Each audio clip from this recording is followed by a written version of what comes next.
Before lunch, we discussed the three marks of existence, the Lakkhana. Hello, I was in my own voice in echo. Does everyone hear? Because some are still having their microphones muted. It's okay. We're missing people, but everything's good. You're good. Okay, sure. So before lunch, we happened to, and some of you asked me very, fascinating questions as to why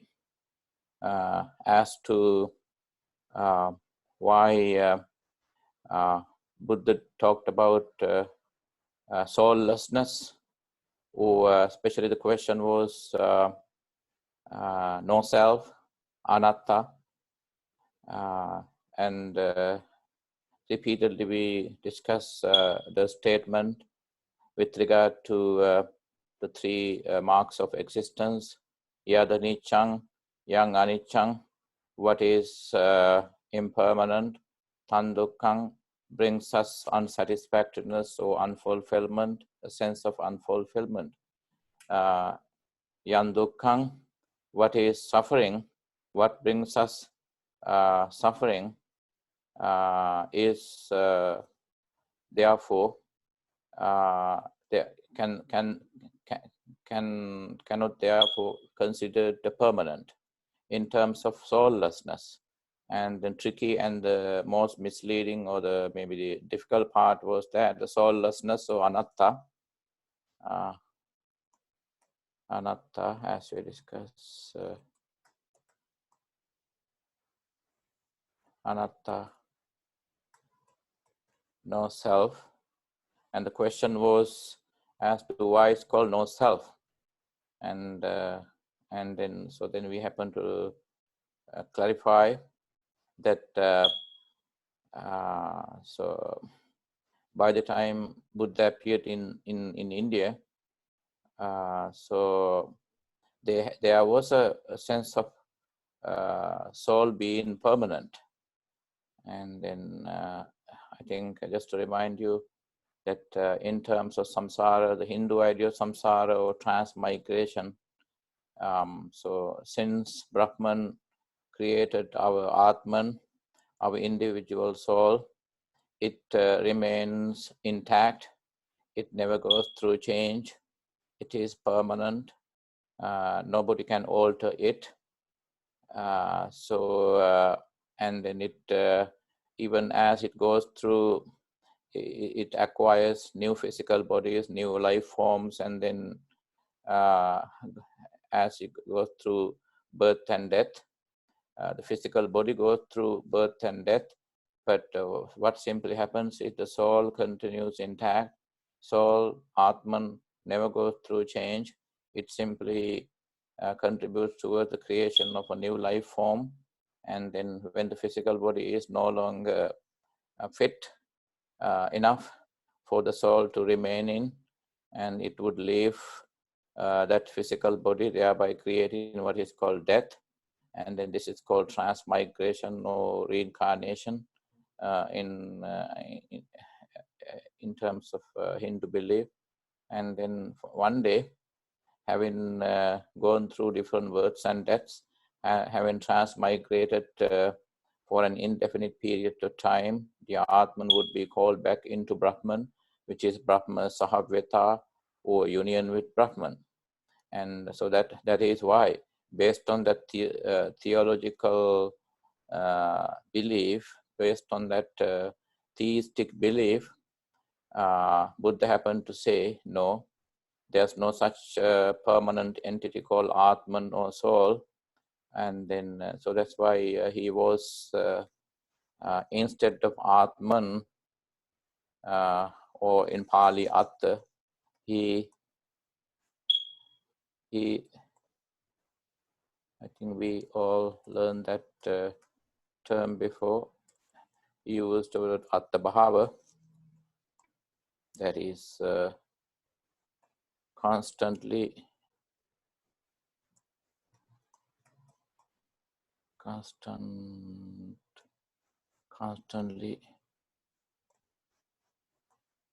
changing, streaming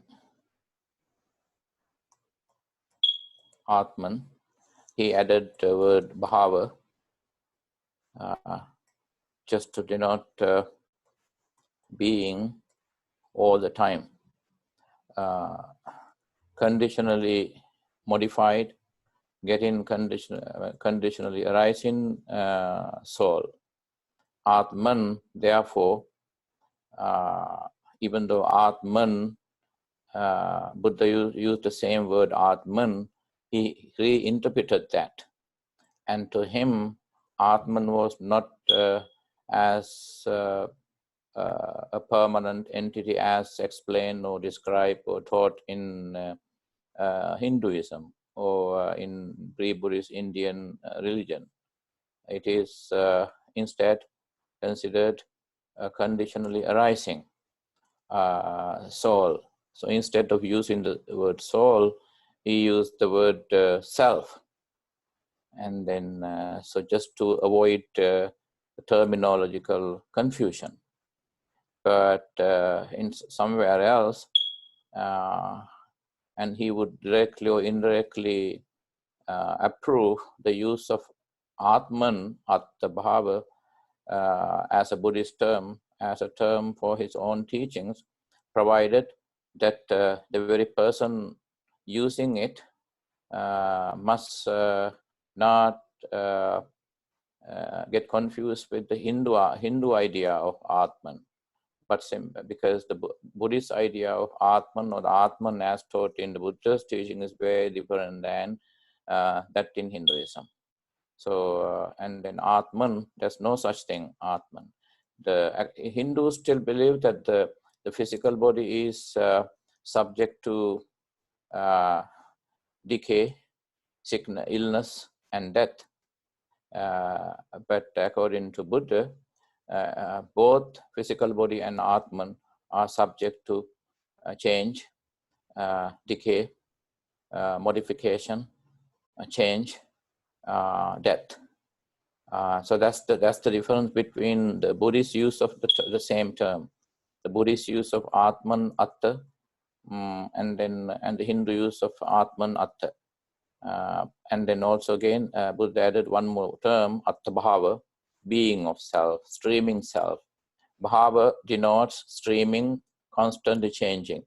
It doesn't remain a permanent entity.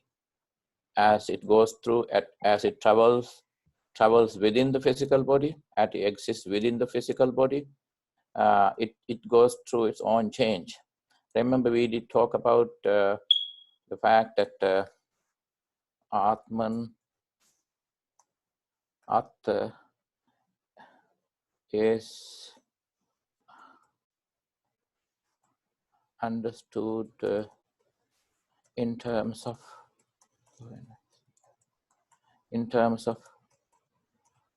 consciousness, in terms of consciousness, Atman. But and then further, consciousness, as we discussed, has the innermost. What is Atman? The Buddhist counterpart of Hindu Atman is what is called Bhavanga consciousness in Theravada or Pali Buddhism, and then all, yeah. So,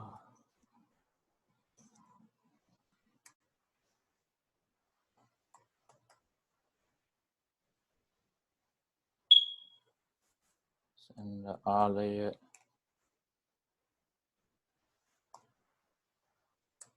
Alaya Vijnana in Mahayana Buddhism in general, in Sanskrit Buddhism.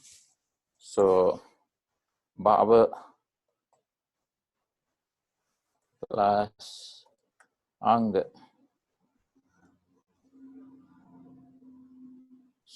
Bhava is being, bhavanga is being part of constant streaming. So being part of constant streaming, meaning our consciousness has, so the deepest layer of our consciousness is bhavanga vijnana. Vijnana is consciousness. So bhavanga in vijnana is the deepest area of our consciousness, according to Pali Buddhism or Theravada Buddhism, from the Pali texts. While alaya, which means storehouse, vijnana, storehouse consciousness, is the deepest area of our consciousness according to Sanskrit Buddhism or Mahayana Buddhism. Alaya vijnana is a Sanskrit word. Bhavanga is a Pali word. So it means the same, because both means a certain secured subliminal area within our consciousness, and that subliminal pure, the innermost area of our consciousness is called bhavanga in Pali, or alaya vijnana in Sanskrit. So it is that bhavanga and or alaya vijnana, the same thing. That is the Buddhist counterpart of the Hindu idea, the Hindu concept of Atman. Now, Atman in Hinduism never goes through change, as we mentioned multiple times. Whereas according to Buddhism, so Atman, so that for convenience, let's use the same word for Atman here, for both, because otherwise it's tiring to use bhavanga and all these different terms. Well, let's say in this, specifically for this class, for this course, whenever we say Atman in Buddhism, that means bhavanga or alaya vijnana. And whenever say Atman in Hinduism, means a permanent entity as believed by Hindus, right?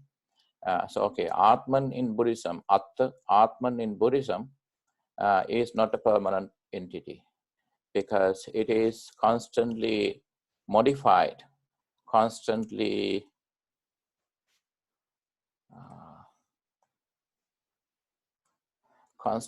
altered by three things, as we discussed in the last time also. So that is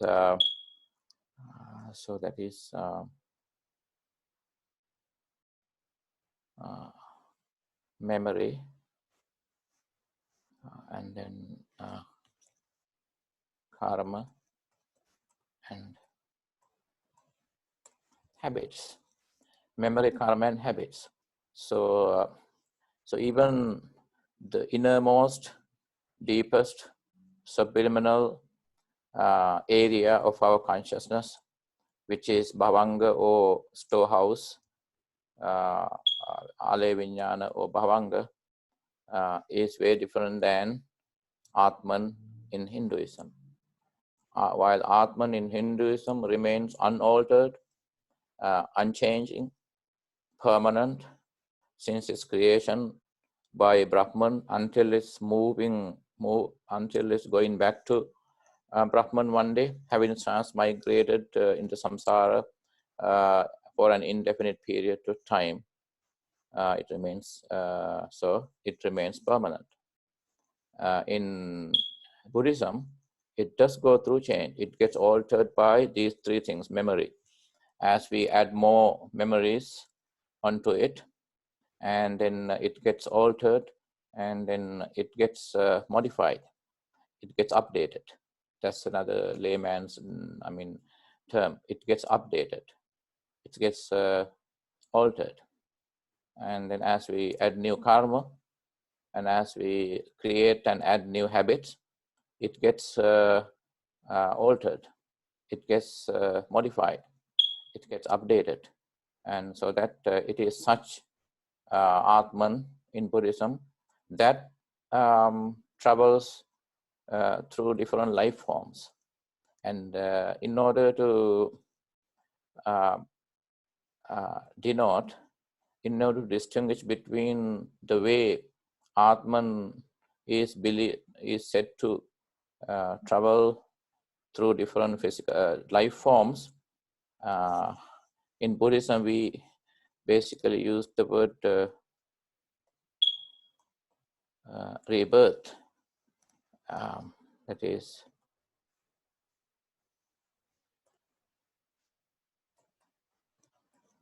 punabhava, puna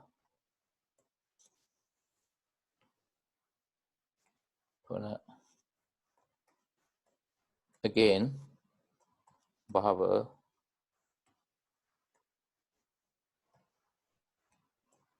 bhava is being, or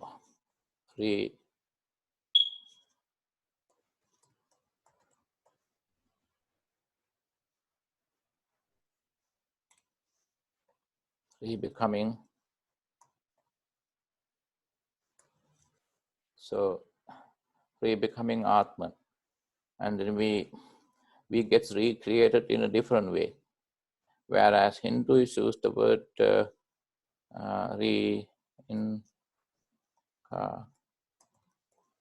reincarnation. So as a term, there's a slight difference between rebirth and reincarnation. Reincarnation, in order to get incarnated, it is the same entity that appears in a different way. That's why it's called getting incarnated, reincarnated. That's the word reincarnation. So that in order to distinguish between the two beliefs of samsara, Hindus do believe samsara, but their samsara is necessarily vertically connected to Brahman. So it has a vertical connection to, so samsara in a way is controlled by Brahman, because Brahman creates Atman, then it comes down and it goes through samsara, acquiring new physical bodies, and one day it will go back to Brahman. And then there's no such vertical connection, no control when it of Atman in Buddhism. So even when in English terminology, English Buddhist terminology, or English religious terminology, we use two different English terms: rebirth, to denote the belief that is the rebirth of rebirth, corresponds to the belief of our Attabhava, Atman, traveling through the samsara, acquiring different physical bodies, at the same time going through change and alteration. And then, so whereas Hindus using the term reincarnation, like, so it's going through samsara, traveling through samsara, acquiring different physical bodies, but never itself going through change, never getting altered. So that's the difference of rebirth and reincarnation. So, and then based on that, there's no same soul cannot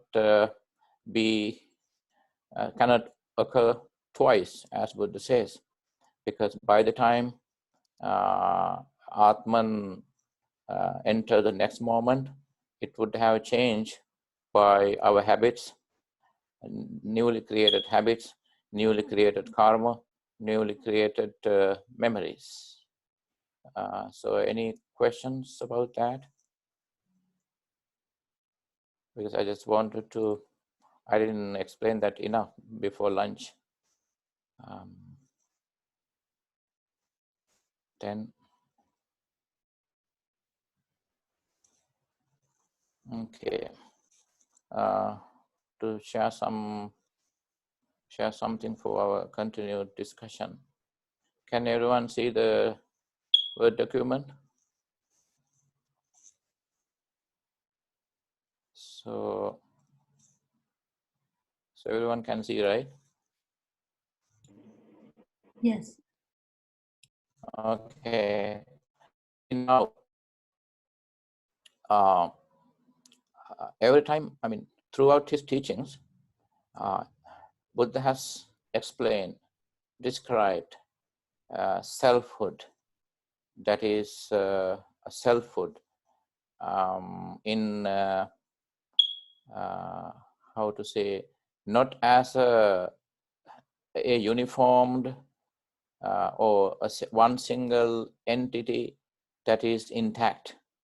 Instead, he would always define selfhood as having made of different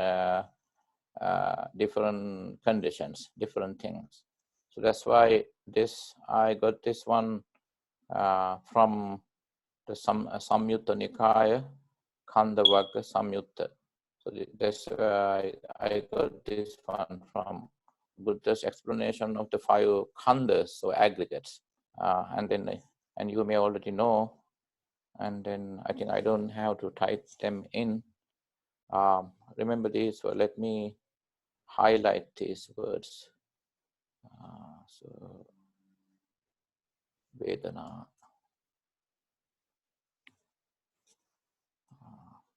Let me just put like this, Vedana. And this is Sanya, Sankara.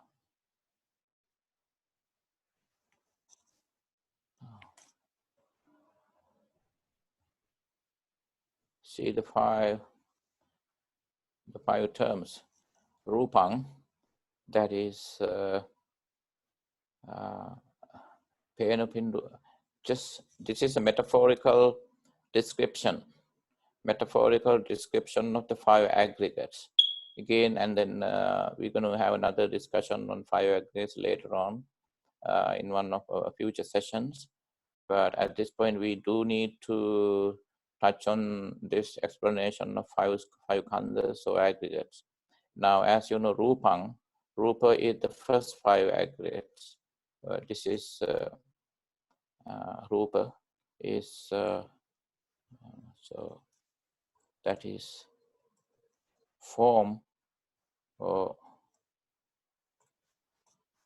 physical body. And then here is Vedana is sensation, feeling, Vedana. And then Sanya, let me put the diacritics. Sanya. So Sanya is perception.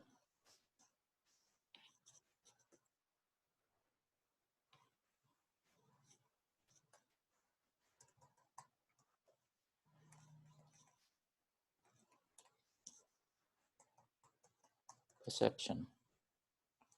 And then Sankara,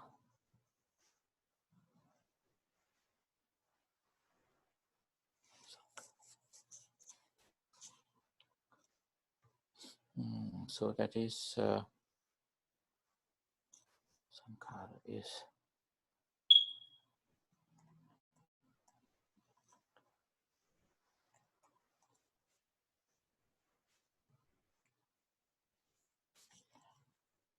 so accumulation, and later we will clarify that again. And then Vijnana,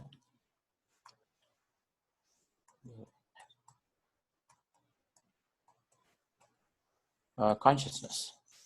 Now this is a verse actually. Pena Pindupamang Rupang Vedana has to be, sorry.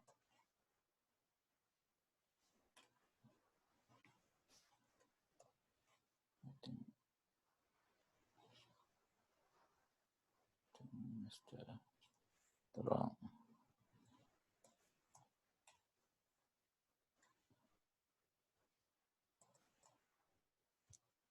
Vedana Buppulupama Marichi Kupa This is the Burmese pronunciation, that's why different. Marichikopama Sanya Sankhara Sankhara Kadalupama Mayupamacha Vinyanam. Then here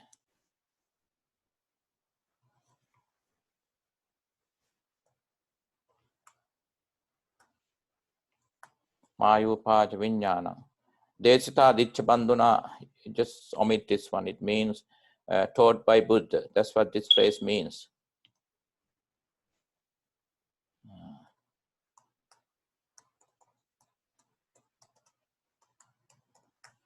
That's what this last line means. Now here, let's go through the English translation. The omniscient Buddha declared, the corporeality group resembles a heap of form which is devoid of soul entity. This is a key phrase here, and please remember this one. The omniscient Buddha declared the corporeality group, that means the physical body, resembles a heap of form which is devoid of soul entity and essence. The feeling resembles water bubbles which are devoid of soul entity and essence. The perception group resembles a mirage which is devoid of soul entity and essence. The group of mental formations, okay, you could just put this one here, mental, where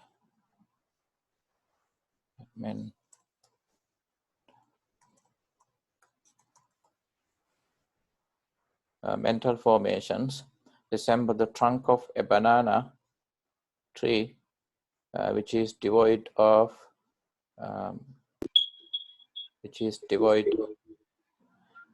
soul entity and essence. And the consciousness group resembles the deceitful appearances produced by a magician, which are devoid of soul entity and essence. Now, the key phrase here is devoid of soul entity and essence. Devoid of soul entity and essence. And that's why this is a metaphorical description of our selfhood. Now, as you know, Rupa, that is the physical body. Again, these 5 aggregates are divided into 3, 2, that is mind and matter. So, matter and mind. So, matter is physical body. Mind, first aggregate is matter, that is the physical corporeality. And then the rest 4 are mind, selfhood. So again, in layman's language, the mental, physical, biological part of our selfhood and the mental part of our selfhood too. And see, in this statement, what Buddha wanted to emphasize is that physical body is devoid of any soul entity and essence. That's the word, soul entity and essence, no essence. And then devoid of, what about our feelings too? Feelings or Vedana or sensations are not permanent either. And they are also conditionally arising, because when your eyes capture images, your ears sound, your nose smell, your tongue, your palate smell, taste, and your skin, anything tangible, creates feelings. And those feelings are not permanent because they are conditionally arising. That's the key term everywhere that Buddha has used.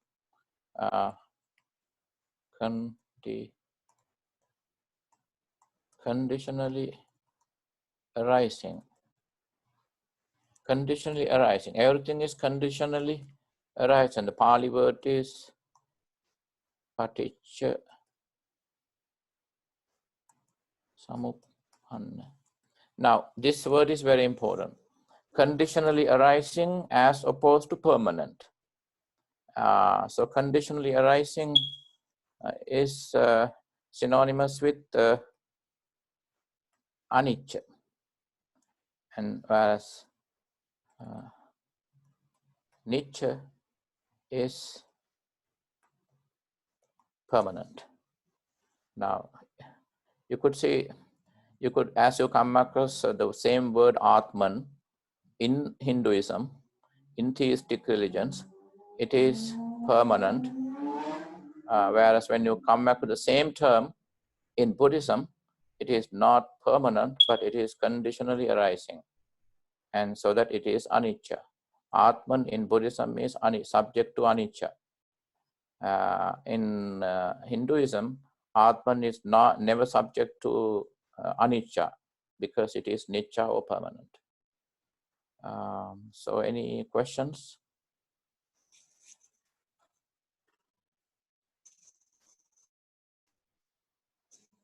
So now any comments or any questions? Have I explained them clearly? So, okay, then the physical body is like resembles a heap of foam. It's a heap of foam. So, and then when you remove the physical body layer by layer, right? And that's what, and then finally skin, flesh and blood and veins, and then finally you get to the how to say, so the skeleton, and the skeleton itself is also not permanent. And then you so that okay, it's question Bante. Okay, Kyle. Okay, is there any way in meditation to have some sort of consciousness experience of Bhavanga? Could someone experience or see the karmic seeds that are stored there? Is there any way to have a direct experience of this karmic storehouse? Is that similar to people having past life memories appearing during meditation? Yes. So that rebirth, yeah, I just see that. Yes, Lee. The Word document actually, I just pulled that out from Google. Yes, this is part of the literature that we are using for today. So please keep a copy of it. I mean, this verse. This is this metaphorical description. Why this verse is important? Because of the phrase that occurs in that verse, devoid of soul, entity, and essence. Just to denote, just to distinguish that soul or Atman, whatever you call it in Buddhism, is different than that in Hinduism. Yes, Kyle, just to answer your question, some sort of consciousness experience is there, Bhavanga. Now, so some people can locate, can see, they can travel back to their memories and see what sort of karma made them come to this life. And then you come across these two special knowledges that some people would have. That is pupi ni va sa nusati. Puppe nivasa anusati. Somehow when I use this Zoom chat box, it doesn't let me put diacritics. So puppe nivasa anusati, that is and chu tu pa the. Now Sorry, it's gone private.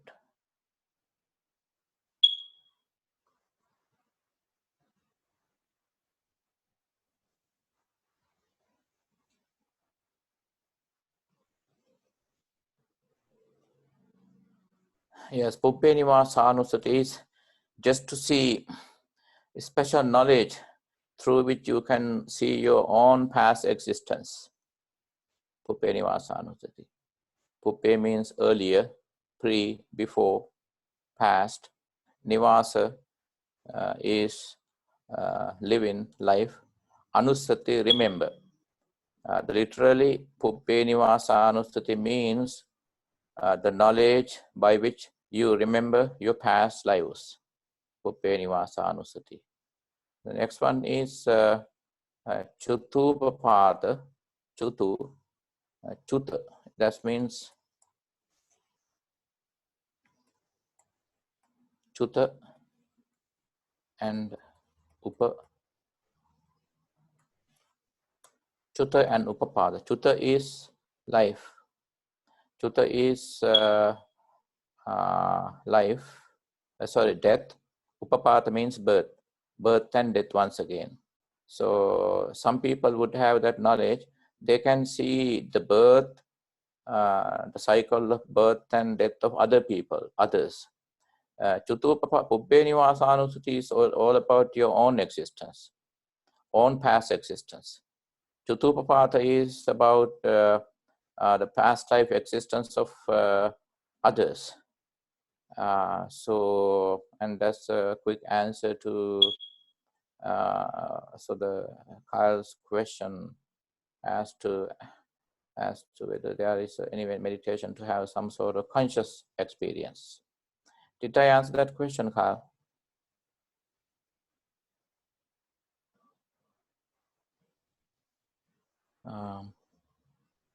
So what is, this is a note from Josh. Puppenivasa, power of knowing previous existence. Yes. Yes, that's right. Everyone read that explanation. Yeah. The all-knowing one further elucidated thus. Yeah. If a monk should frame a wish as follows, let me call my mind many previous states of existence, to which 1 birth, 2 births, 3 births, 4 births, 5 births, 10 births, 20 births, 30 births, 40 births, 50 births, yeah, 100 births, 1,000 births, yeah, etc., etc. And then cited many destructions and many evolutions of the world cycle. Yeah, yeah, that's right. Yeah, so that's the exact reference to Puppenivasa, special knowledge. Now, so, and you also come across another term, another phrase in the commentarial text, nurture, so, nurture,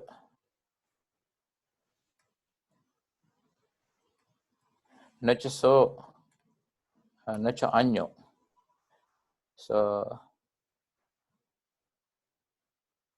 nurture so, nurture año.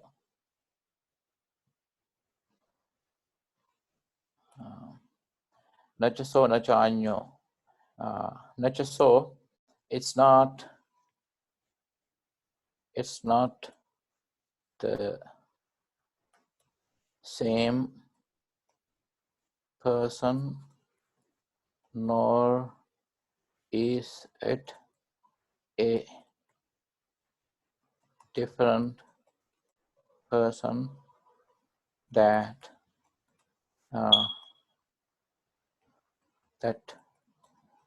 comes back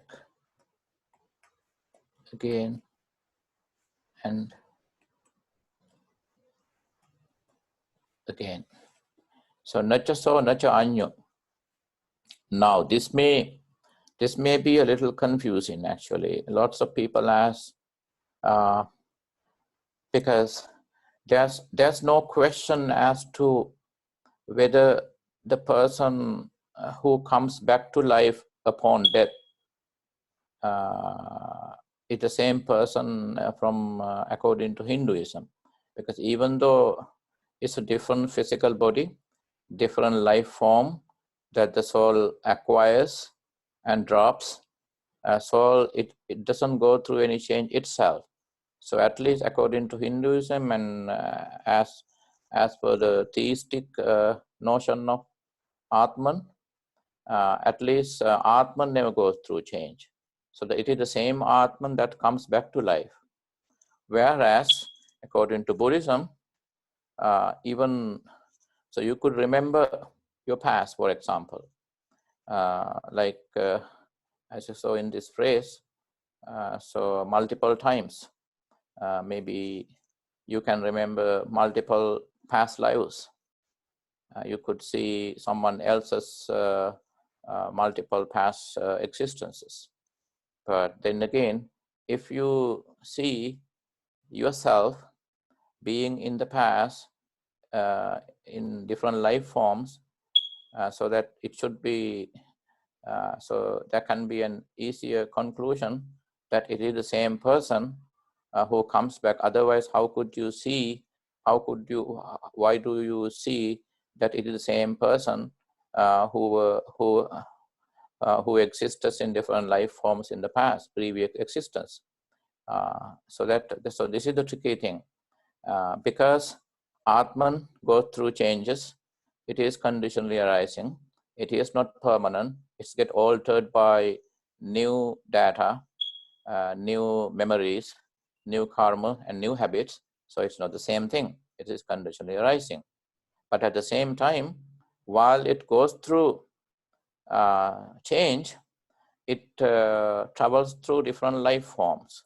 So that so there's no fundamental philosophical question as to the fact that it is the same person that comes back. But at the same time, it is not the same person for two reasons. First, it's a different physical body, and it's understood. And it's not the same Atman either, because it constantly gets altered with the new memories, karma, and habits added onto it. That's why it says it's not the same person, nurture so, nor is it a different person, nurture anyo. So means the same person, anyo means a different person, nurture so, nurture anyo. It's not the same person, nor is it a different person that comes back again and again. So that's any questions as to pertaining to that description?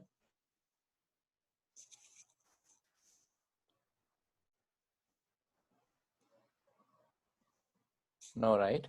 Yeah, no, Bhante. Okay, see. So then, so see the subtle way that Buddha has described Atman, while Atman or Atta, soul, which is not permanent according to Buddhism, goes through different life forms. At the same time, it is not permanent, but it goes through change by itself. At the same time, it contributes towards creating another life form. Right? So that's the Buddhist stance of the Buddhist way of understanding soul and Atman and its rebirth. So probably you can remember that too. You don't need to remember the Pali phrase, but somehow you may try to remember the English translation. For example, when you explain, in case I ask you to explain, distinguish between the Buddhist Hindu teaching of Atman and Buddhist teaching of Atta. At that point, you will notice right away. Atman is a Sanskrit word. Atta is the Pali word, which means the same thing, and you'll be able to explain the nature of Atman in Hinduism and how it goes through different life forms in the samsara, and then the nature of Atta in Buddhism and how it goes through different life forms samsara. And at that point, you will see the two different kinds of samsara as well.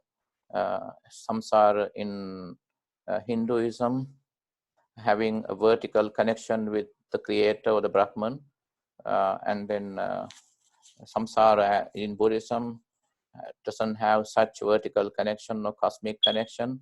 It is simply an individual internal process. Remember, two words we did talk about that too: cosmic and individual or internal. Cosmic versus, I would say, cosmic versus individual / internal. These two key terms we can keep in our mind whenever we described religious concepts in Buddhism and Hinduism. Most concepts in Hinduism has a cosmic connection, external, so cosmic, external connection, versus individual and internal or internal connection in Buddhism. This is Hindu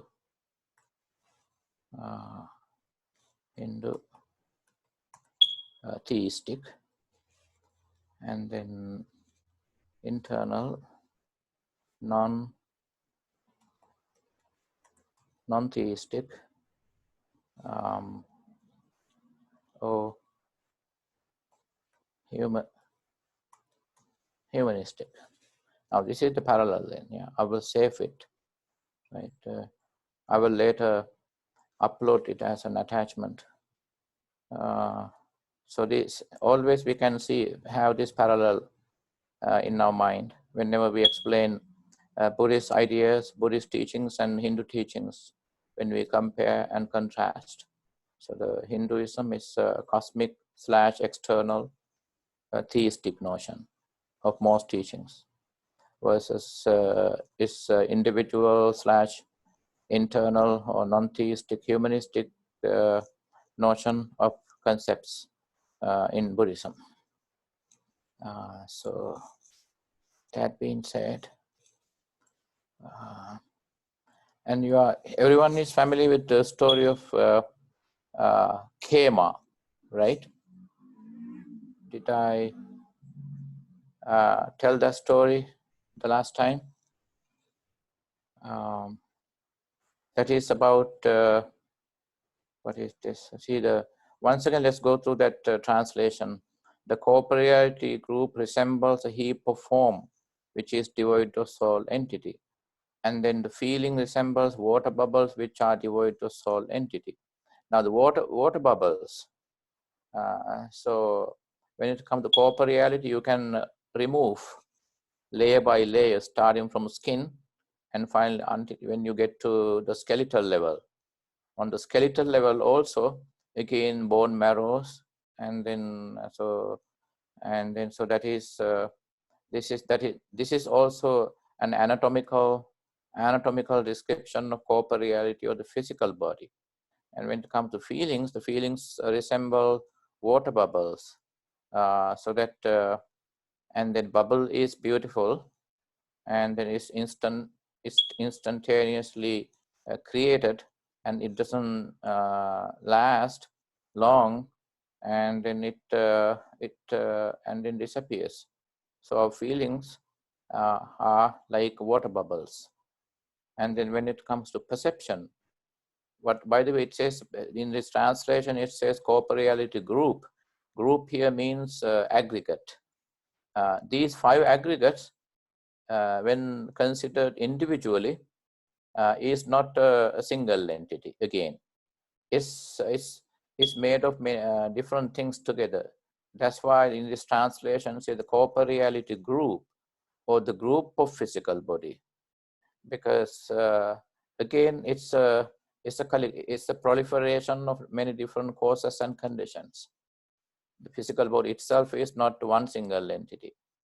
And then and also feeling, given the nature of a feeling is not, even though it's impermanent, it is not just one single thing. because it's created by causes and conditions. Even if a feeling only lasts like few seconds, it could go through different degrees. It could go through change feeling. For example, when you are angry, let's say you remain angry for 2 minutes, and it is the same feeling of anger, but it gets reduced and it gets intensified at times. So that however short, however long a feeling lasts, and as long as it lasts short, and then it goes through change again. So like the water bubbles constantly getting created and then breaks. Bubbles break, they create and they break, then they disappear. And then perception group, like a mirage, marichi. Perception of this analogy, my favorite is this mirage. So I would say perception resembles a mirage, and then you come up with different stories in how we get deluded by. Whenever Buddha talks about our delusion, our moha, our avijja, Buddha uses the term marichi, that is mirage. I think mirage comes from the Sanskrit word marichi. So, and then this is this aggregate. So the aggregate of sanya, perception, to me is the most misleading, because in the name of living, in the name of existence, what we do is we get deluded by whatever we capture with our sense faculties. When I see someone or something, and then I register a copy and imprint of that, and later on when I process it, I may love that imprint, or I may hate it. In case I hate it, then I will try to delete that from my imprint, but I wouldn't be able to delete that. Why? Because I have a passive attachment to that imprint.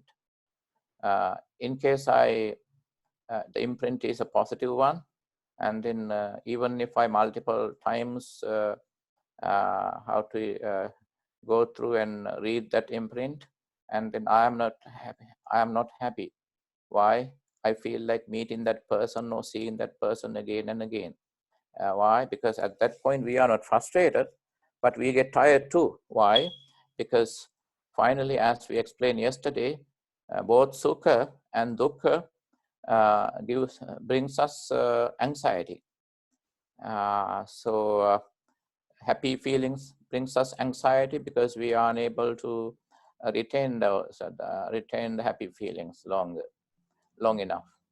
And then sad feelings, negative feelings, needless to say, negative feelings bring us sadness or anxiety anyway, because we don't like those things right from the beginning. And then we hate negative feelings right from the beginning, and then we love positive happy feelings right from the beginning, but the outcome is the same. The ending is the same always, whether it's a happy feeling, whether it's a sad feeling, whether it's a positive feeling, whether it's a negative feeling, both lands us in a painful eventuality, lands us in anxiety. So that's why mostly what affects us most is this the aggregate of perception, or sanya, because sanya is the most active aggregate, or the closest aggregate, the aggregate that we can experience mostly in our life, because as we are using our sense faculties, and then most of the time we get deluded. Why that delusion is, we look at just like we discussed yesterday and today. So we process, we revisit, we process our perception or whatever we have perceived, sanya, not with Pativeda understanding, but with the other understanding, inferred understanding, not with penetrated understanding. As long as we use some attachment, as long as we remain biased towards what we perceive, that is the action of perception. So we end up understanding. We end up in understanding by inferring, or by acquiring inferred understanding based on the need. When you look at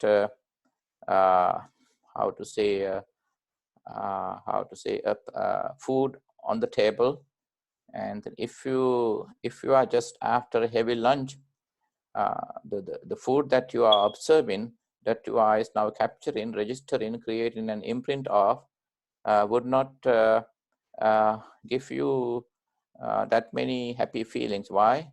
Because you are full now. You are just after a heavy lunch. What I'm standing there and I'm observing the food on the table. What at that point, I'm going to have a different perception. Why? Because I am hungry, and then so that I haven't eaten I have skipped few meals. I'm extremely hungry, so that my perception of the food on the table is very different than the perception of yours. Perception of yours of the food on the table, because you are just after a heavy lunch and I haven't taken my lunch, so I am hungry.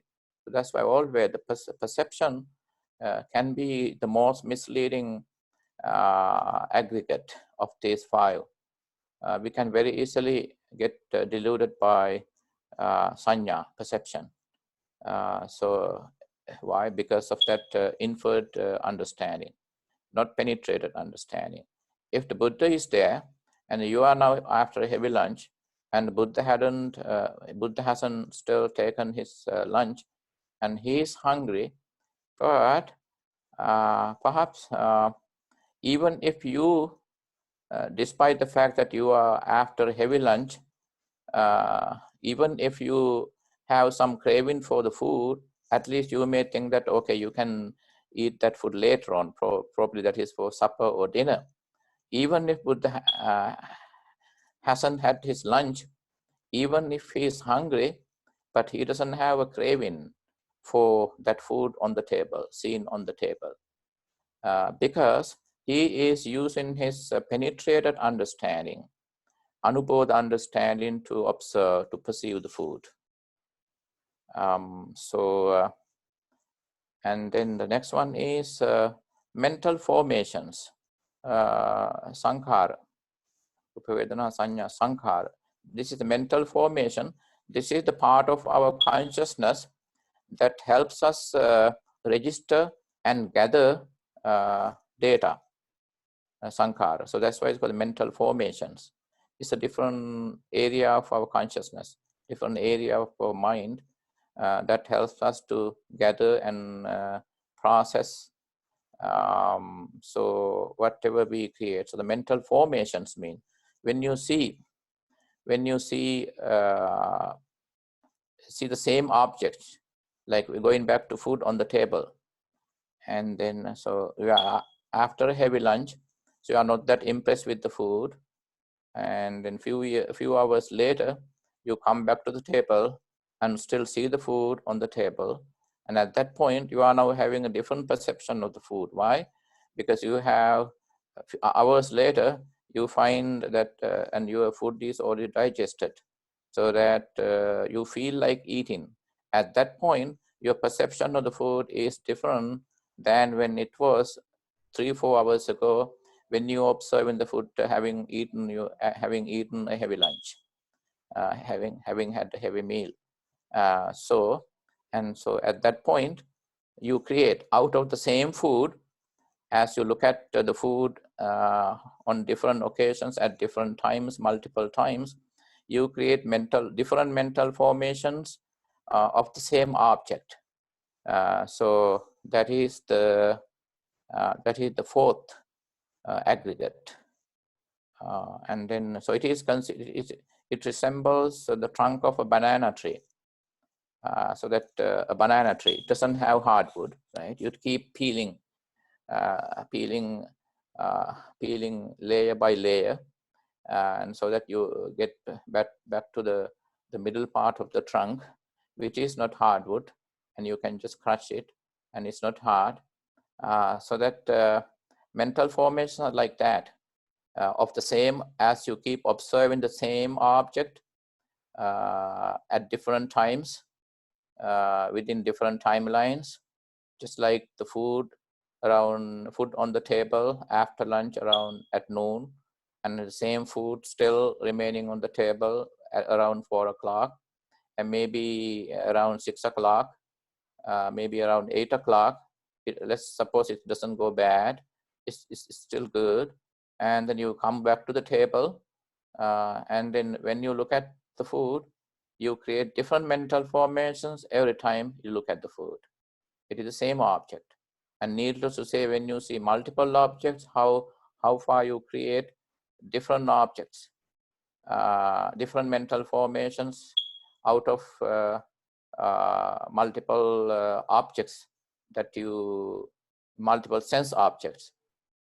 So that is like, finally, if you can remove and use it quiet in meditation, quiet, calm and serene, and then start meditating on the food on the table, right? On the table, and then you just go through,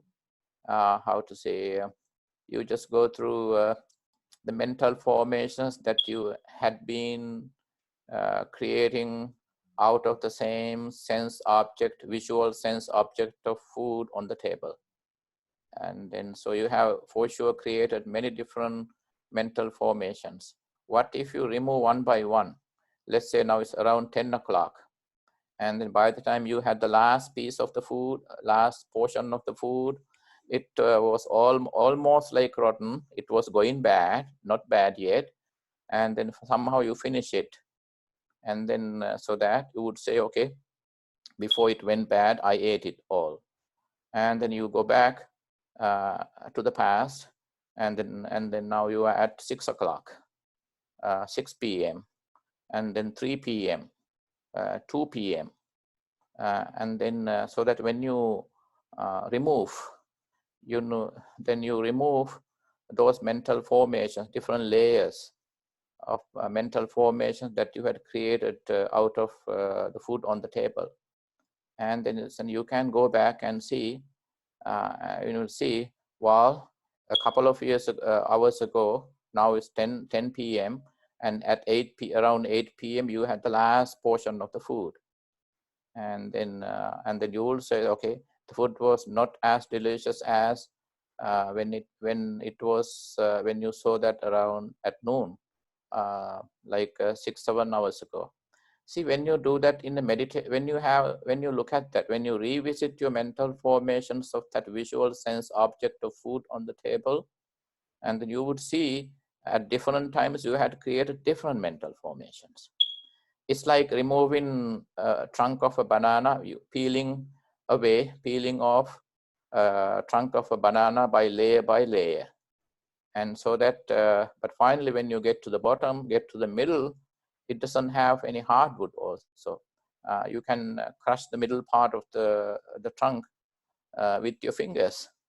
So actually, I had done that too. When I was a child, I used to eat, and in Sri Lanka, we eat that. So in certain young banana trees, when you, so that we eat the middle part of the banana trunk. So it's a good source of fiber. And then that's how you look at mental formations. So finally, so when you make a heap of banana, peels, that different layers of the trunk of a banana tree, and then finally when you see a heap of layers on one side, and you don't see the trunk of the banana tree anymore, but there's a heap of layers on one side, on the side. So that's how we deconstruct meditationally, through meditation, you can deconstruct the aggregate of perception. And then you would see when you go back and forth, you see where at which point you got deluded, or at which point you attributed a different value, different essence to the food on the table. And then for sure, it's understood that the trunk of a banana tree doesn't have a consciousness, so that you don't have to say that it has a soul entity, but it is devoid of soul, but it doesn't have essence, permanent essence either. So we always, everything comes with a built-in natural value or essence, but that is not problematic. The real problem starts when you attribute a different value of essence, a different degree of value or essence to the things, just like we did with regarding the food on the table. And then the last one is consciousness, that is Maya. So the consciousness group resembles deceitful appearances produced by a magician, and which are devoid of soul, entity, and essence. Now this is the consciousness, Maya. Let me type the word again here. Sama.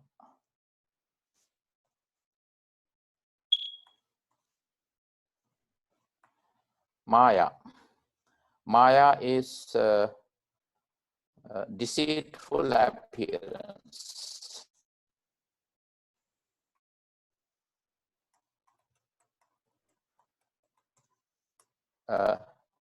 Deceitful appearance.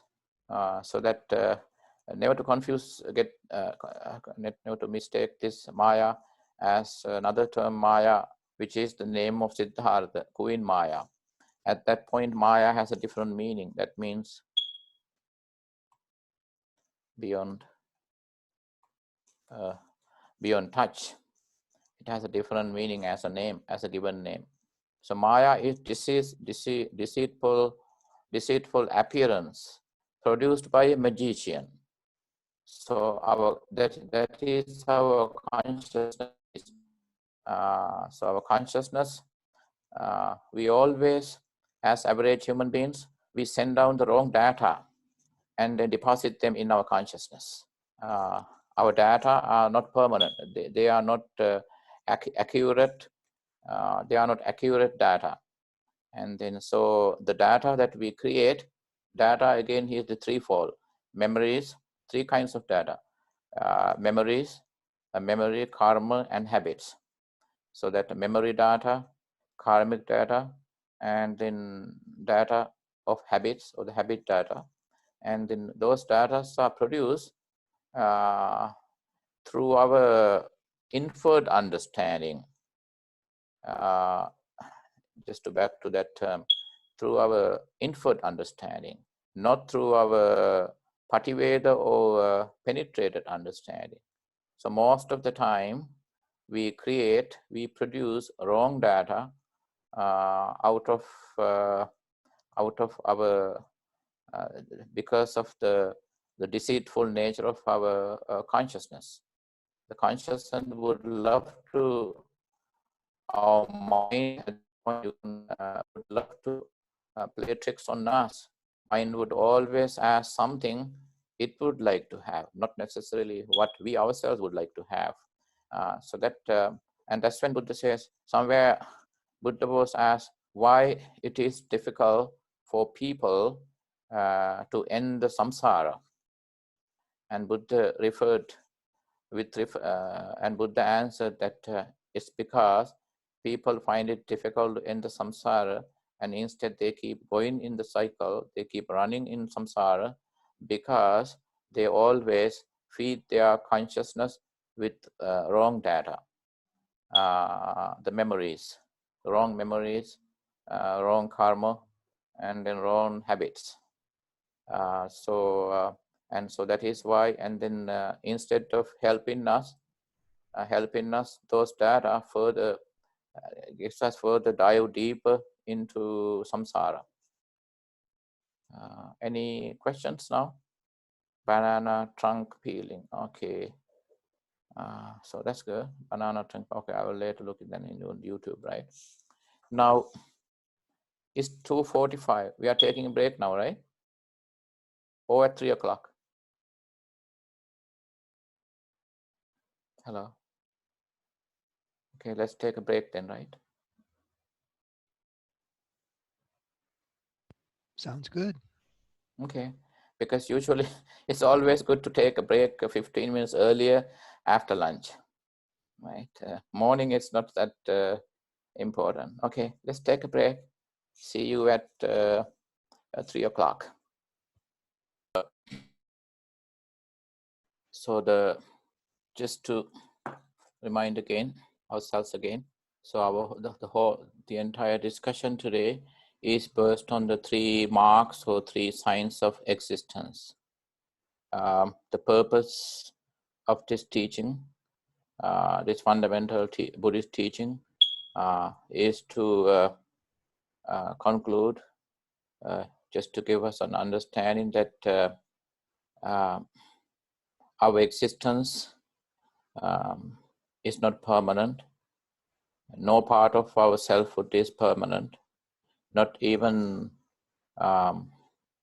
the most subliminal area of our consciousness, that is Atman. Atma is not permanent, and we are all our selfhood, or if I say my life, myself, is an entity made of many different things, and so that I am not permanent.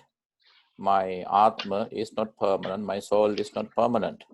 So I chose another little sutra that would help us to. Everyone can see the Word document, right? Yes. Okay. So actually, I used this to give a talk.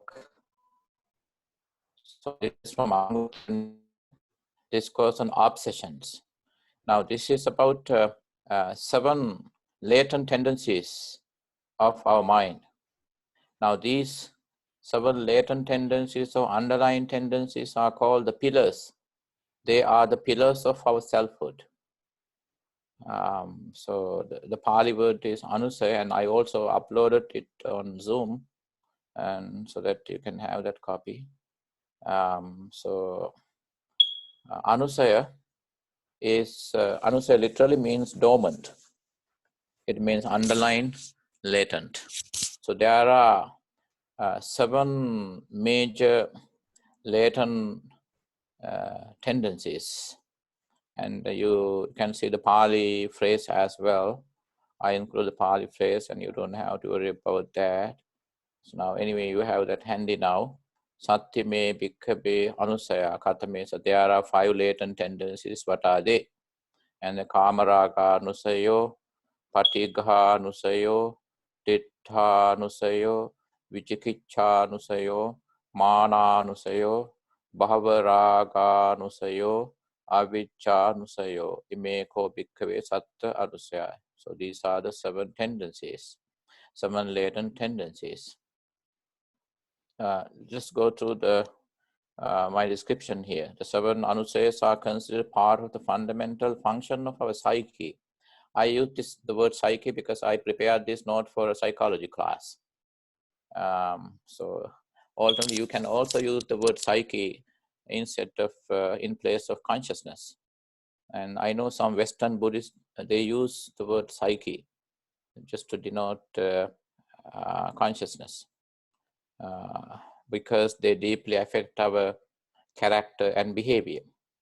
So, so in parentheses, you see that I just mentioned why I am using the psyche here, because this note is not, I prepare this one something else, but this is quite relevant to our discussion today.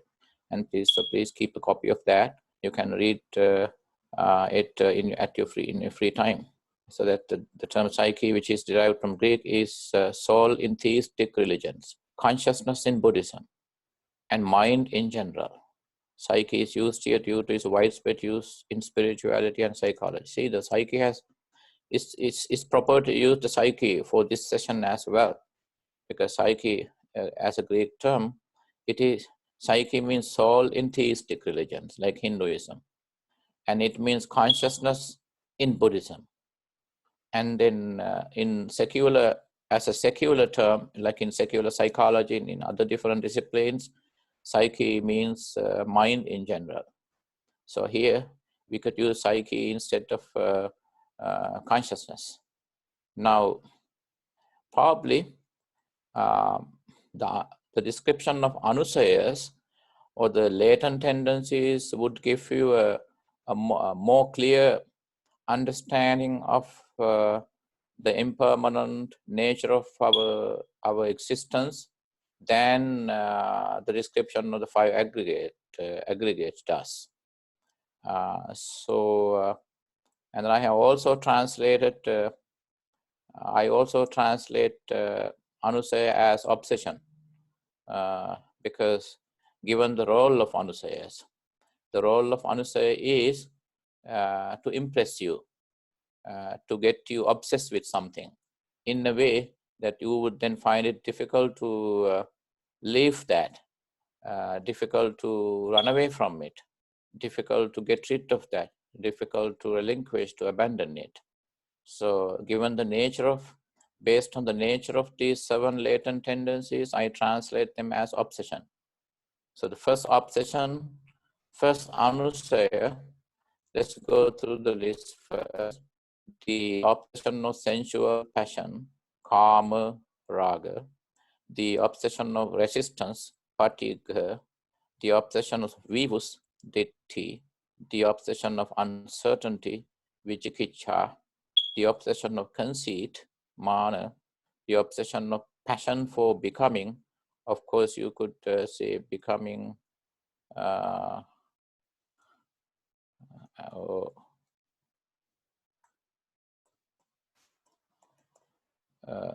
re-becoming.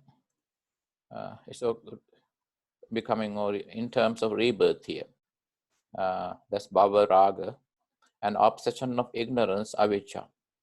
And then more, and all these 7 latent tendencies are more or less incorporated into the 5 aggregates actually. But this is to me, this is the most clear, this is the clearest, the most clear, most sense-making description of the actual nature of our existence, of our selfhood, or psyche. Personally, this is one of my favorite sutras. And in the gradual reduction of this part of our effort in achieving daily life bliss and the ultimate bliss of nirvana. Now, let's look at these latent tendencies. I think Sigmund Freud also talks about latent tendencies. He also does use the term latent tendencies, like, and then these tendencies. Elsewhere, you know, in Buddhist Abhidharma, you come across 52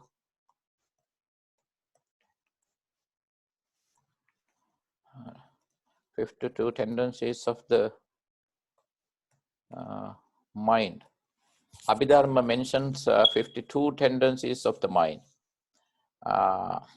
And these 7 tendencies are among them. But these 7 tendencies are like the pillars of our mistaken existence. That's another term. Mistaken. That doesn't mean that we are all mistaken as to our existence. But in the eyes of enlightened people, we are mistaken in our notion of existence, because we are always, we define, we understand existence in terms of, I mean, in light of, as we said, inferred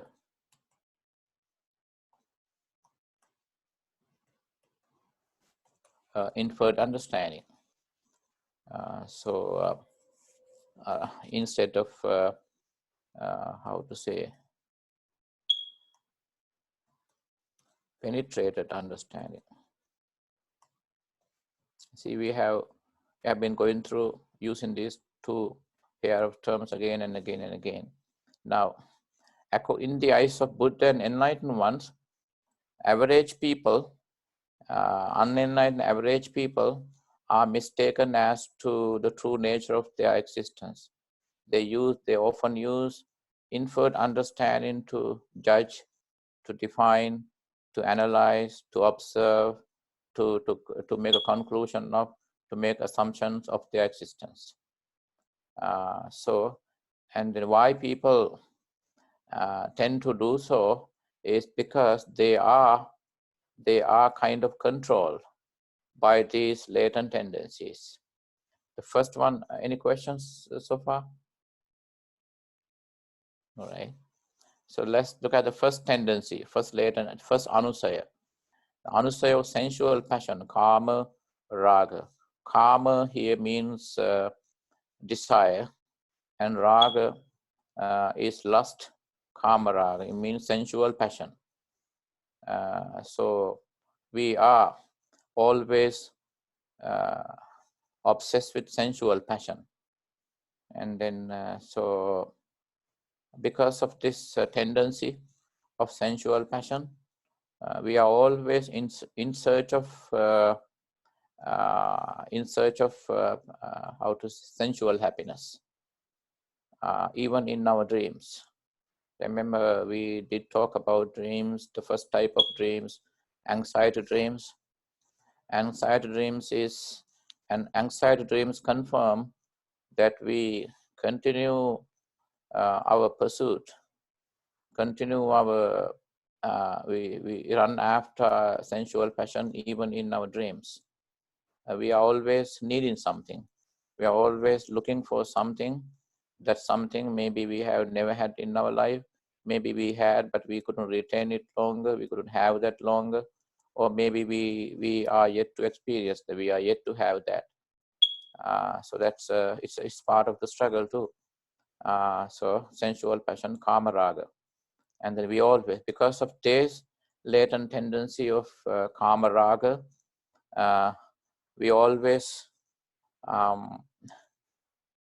consciously or subconsciously, whenever we look at something consciously or subconsciously, we believe whatever we are seeing must be able to gratify us, must be able to bring us happiness, bring me happiness, be able to gratify me. It's because of this latent tendency of sensual passion or kama raga. I think personally, whenever I explain this little sutra, so I see these 7 latent tendencies are like the puppeteers. They are the puppeteers, then I am the puppet. So we are controlled, so that I am the puppet. So we are puppets controlled by these 7 latent tendencies. At times we wouldn't know why we go after someone, and we wouldn't know why we talk about someone always, and we wouldn't know that. So that's because of this latent tendency. This controls us. Kamaraga anusaya, the anusaya or the latent tendency of kamaraga controls us. It leads us. It means actually not really. It doesn't lead us. It misleads us. So that is why you need the same thing from a different way.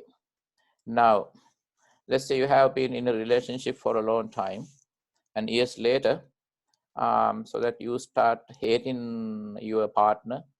It's because it is the same partner, but you want the partner to appear before you the way you met him or her the first time, so that you want to have the You want to maintain the same impression of your partner. When you encounter, when you feel about a reduced impression, or at times no impression at all of your partner, and then you get disappointed. At times we almost break up, or you do break up with your partner. And that is because of this latent tendency of kama raga. It wants you, it requires you to satisfy this tendency in a particular way. Not the way you want, but the way it wants you to satisfy it. So it requires you to, it wants you to satisfy. So that's why this is like we are controlled by this subconscious. All these tendencies are dormant or subconscious, and we find it difficult to locate them. And so they are the pillars of our selfhood. But because we don't have access to these, we fail to understand have proper understanding of these latent tendencies, and then we find it difficult to make a conclusion of our unknown part of the self, because they rule the unknown, inaccessible part of our psyche. That's why we are difficult. So that's why they are very special among the 52 tendencies of the mind.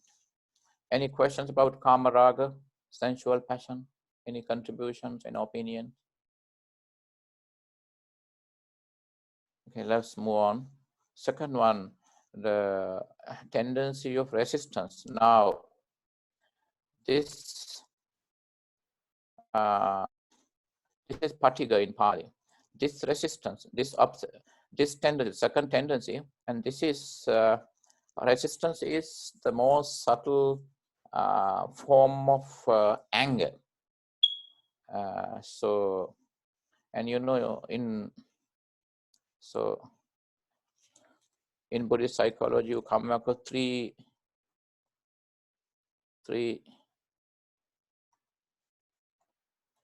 root causes of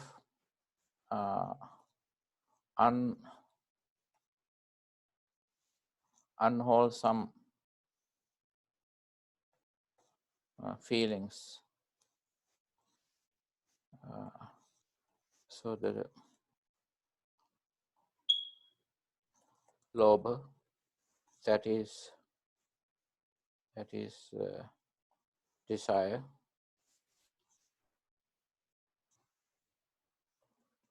and dosa, anger, and moha,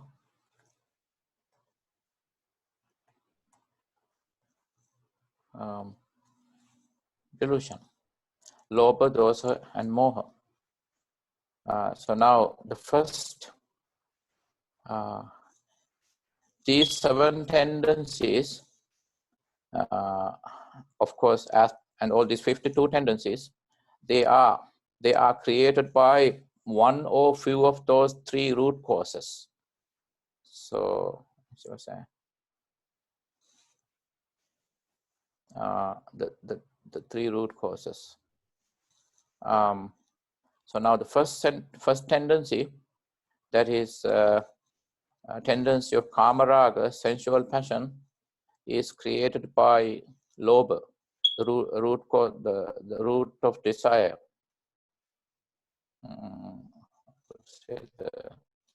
I think 3 root causes or roots actually. By the root of lobha. And the second one, the obsession of resistance, or the tendency of resistance, is created by the root of anger. Now, resistance. When you resist someone, so this is, as I said, this is the most subtle form of anger.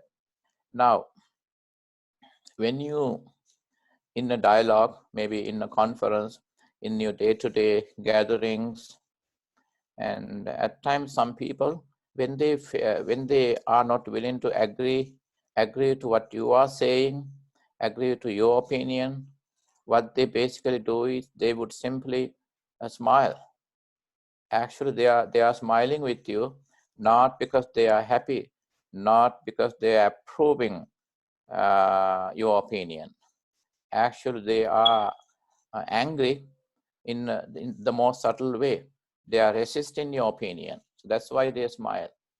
And you wouldn't be able to recognize their tendency of resistance right away. It takes you some time to interpret that.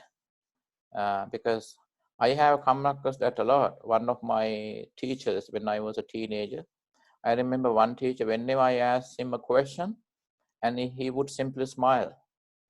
And then it would take him, before he answered my question, it would take him a few moments, and then would start answering. Not because he was having a mindful breath gap in between, but because he got a little bit offended by my question. So that, and later it took me like few years to understand that he was resisting my questions. So, and then how I noticed that too, one day I found myself absent from his class. And then somehow during the break, he had told my friends, he happened to say, probably it was, I think it was the proper word. And then he simply said, okay, today there's no one to ask me questions, so that we can fully focus on the discussion, class discussion. And one of my friends told me that. Then that is when that confirmed again that that particular teacher, why he smiled every time I asked him a question. So he never wanted me to ask the questions, to say that simply questions. So that is that's how subtle the second tendency of resistance is, particular. Any questions? So the second one. Sorry, in case I get you bored, because you know this is Buddhist philosophy and we have to discuss, and then there's no much joking here, right? Probably because this is online, right? If we were in class, it would have been fun. So we would be more interactive, because there's no way to smile with you now. So that is the second pillar of our, how to say, our unknown, our existence. The third one is the obsession of views, ditthi. Now remember, the first factor of the Noble Eightfold Path, samma ditthi, right view. And then we remain opinionated.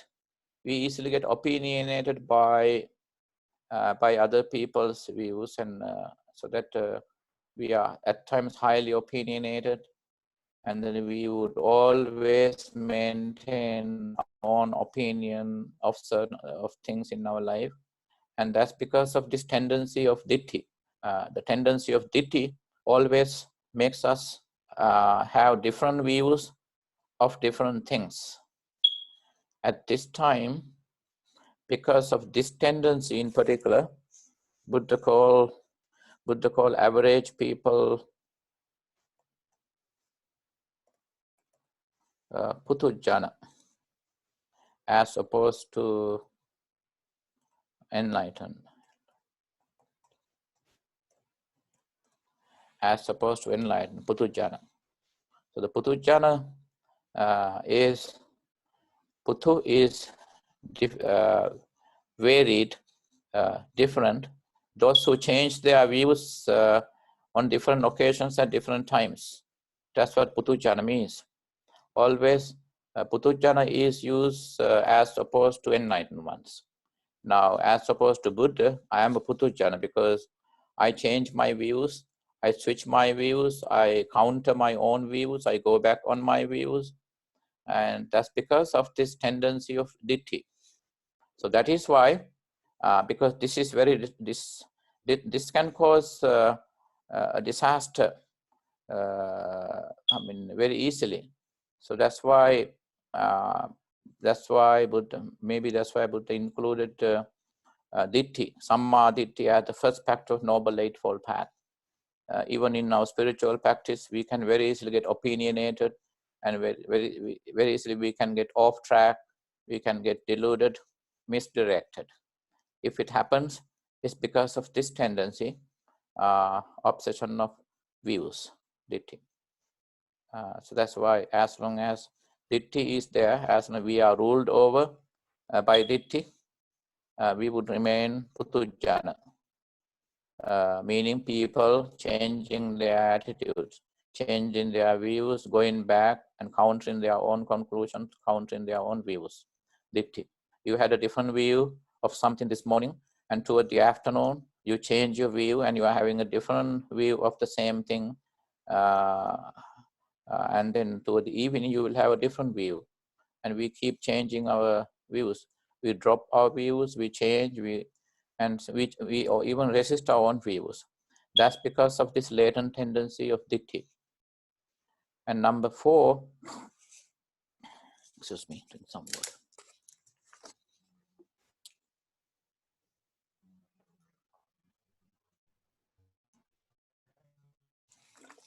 Number 4 is the Vicikicca, the obsession of Vicikicca, uncertainty.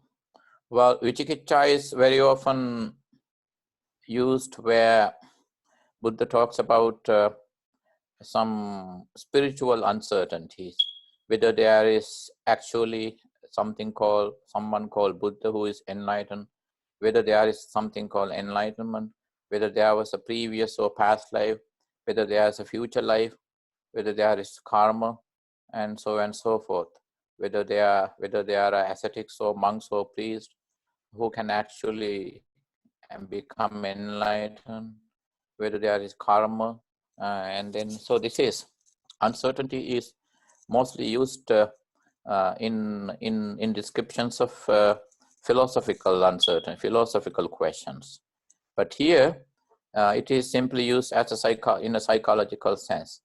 Now, whenever you are uncertain about something, you can move forward.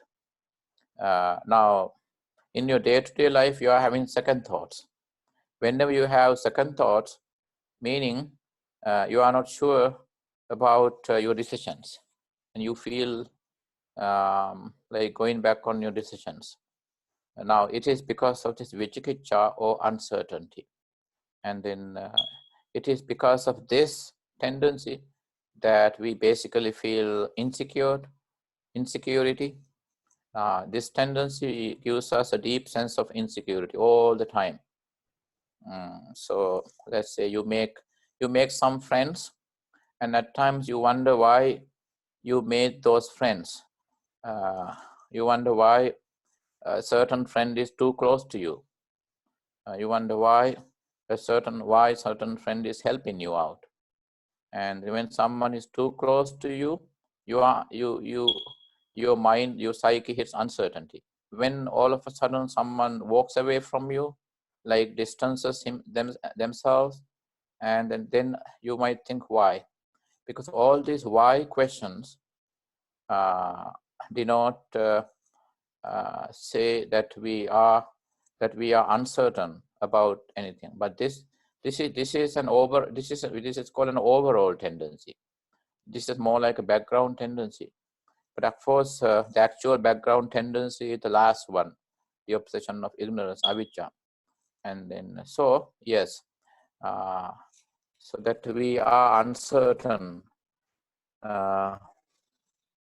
We are not sure about our decisions, our conclusions, our lifestyle changes. All this because we are ruled over, we are controlled by this latent tendency of vicikicca or uncertainty. And then the next one is the obsession of conceit, mana. So this has 3 levels actually. Mana, superiority, and then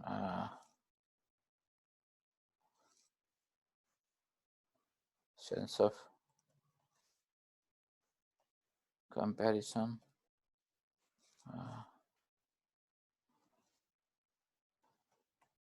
feeling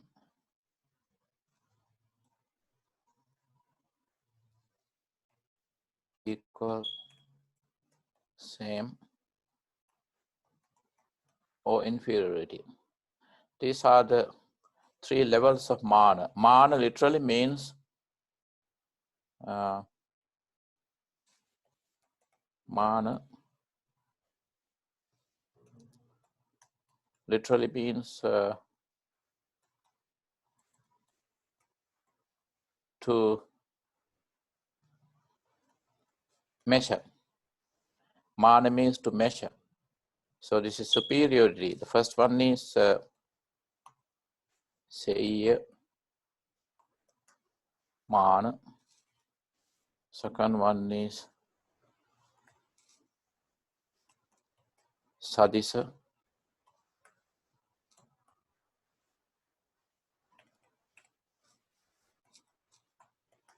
Sadisa mana. And this one is so this is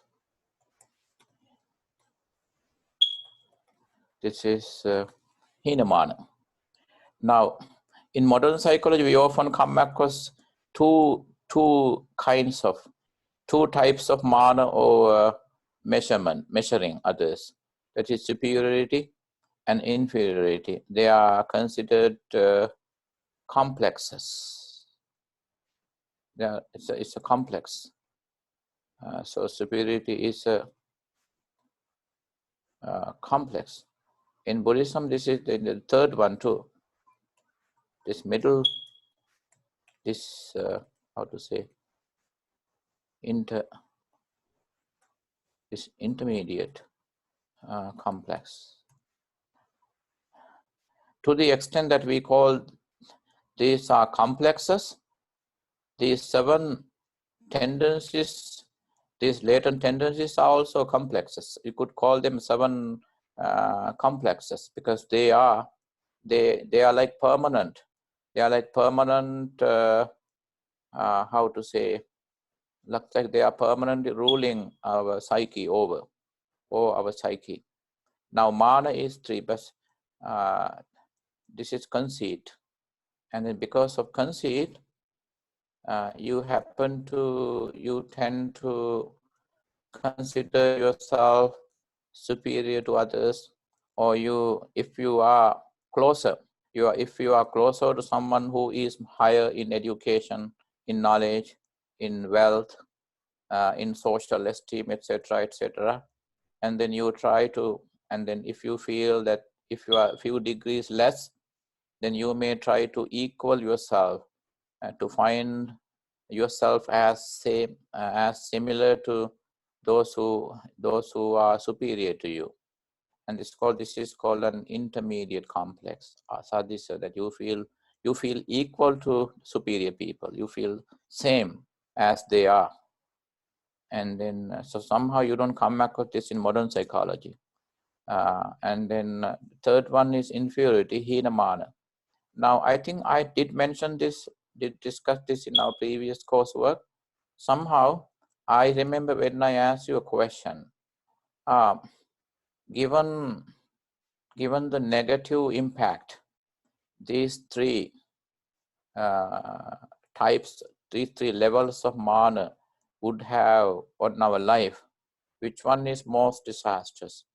Is it superiority, Seiya mana, or is it Sadisa mana, intermediate, or the inferiority or Hinamana?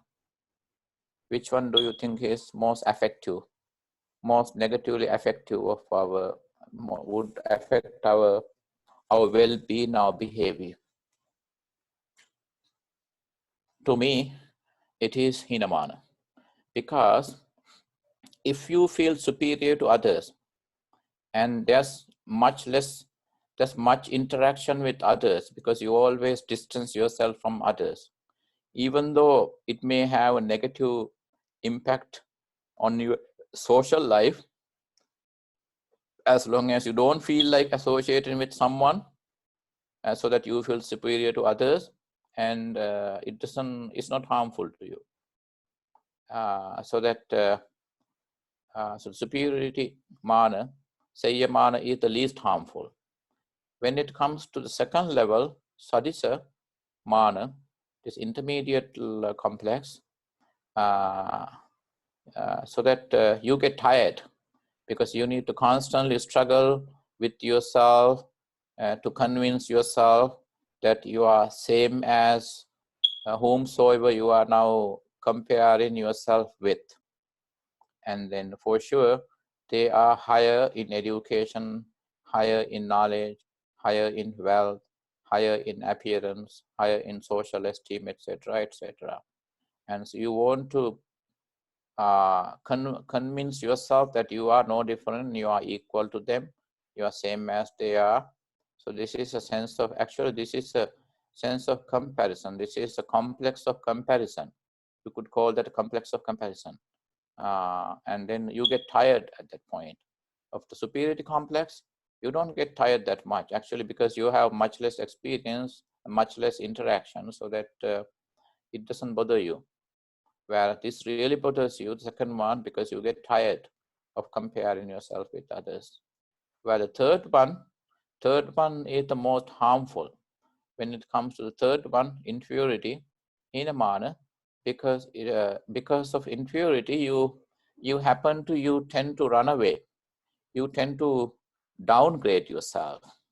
That is why, strictly in a Buddhist psychological sense, inferiority level of mana, inferiority mana is the most harmful. Least harmful is superiority mana. And then second one is better than the third one. So, and it's not no better than the first one though. So inferior, because of inferiority complex, you happen to suspect others. You happen to downgrade yourself.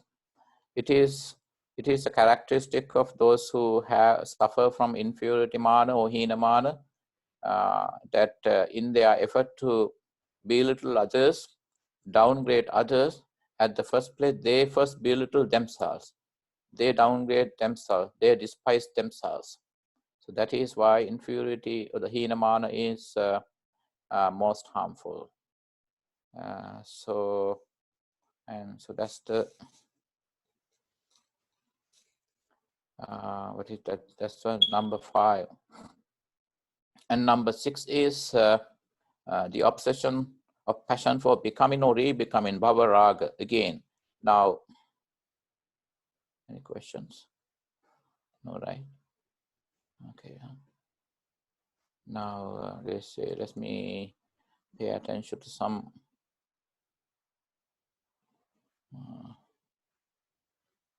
so that uncertainty. Okay, Toshita, doubt, resistance to believe the correct as correct or incorrect as incorrect. I think yes. Yeah, also not reliable. Yes. And in the Dhammapada also Buddha touches upon explained in a different language too, because those who don't see the essential as essential and non-essential, meaningful things as meaningful and meaningless things as meaningless, they always live in uncertainty. Yeah. And then so remember that maybe not everyone cares about truth as much as I can. I sometimes consider questions other than for seeking truth. Yes, I fully agree, Josh. And then the 8 worldly winds also seem to greatly influence uninstructed worldlings. Yes. And superiority seems more harmful over to me if we include the whole. Exactly. That's right. That's true. I fully agree. Yeah. Superiority one. Yeah. Because if you are a social person, and superiority is the most harmful. In fact, because in general, this is inferiority is more harmful because you constantly work the society. But as you say, superiority could be more harmful in certain cases, because I know some people because especially I noticed that in Florida, during hurricane and the entire community is being evacuated to a shelter. And then I know the wealthy people in the area, they find it difficult. They would corner themselves within the shelter, and they would not like to join a friendly discussion with everyone else because they have difficulty getting along with everyone else inside the shelter. So I have noticed that it happens sometimes to people, right? So then, so the Baba Raga. Now this is, any questions?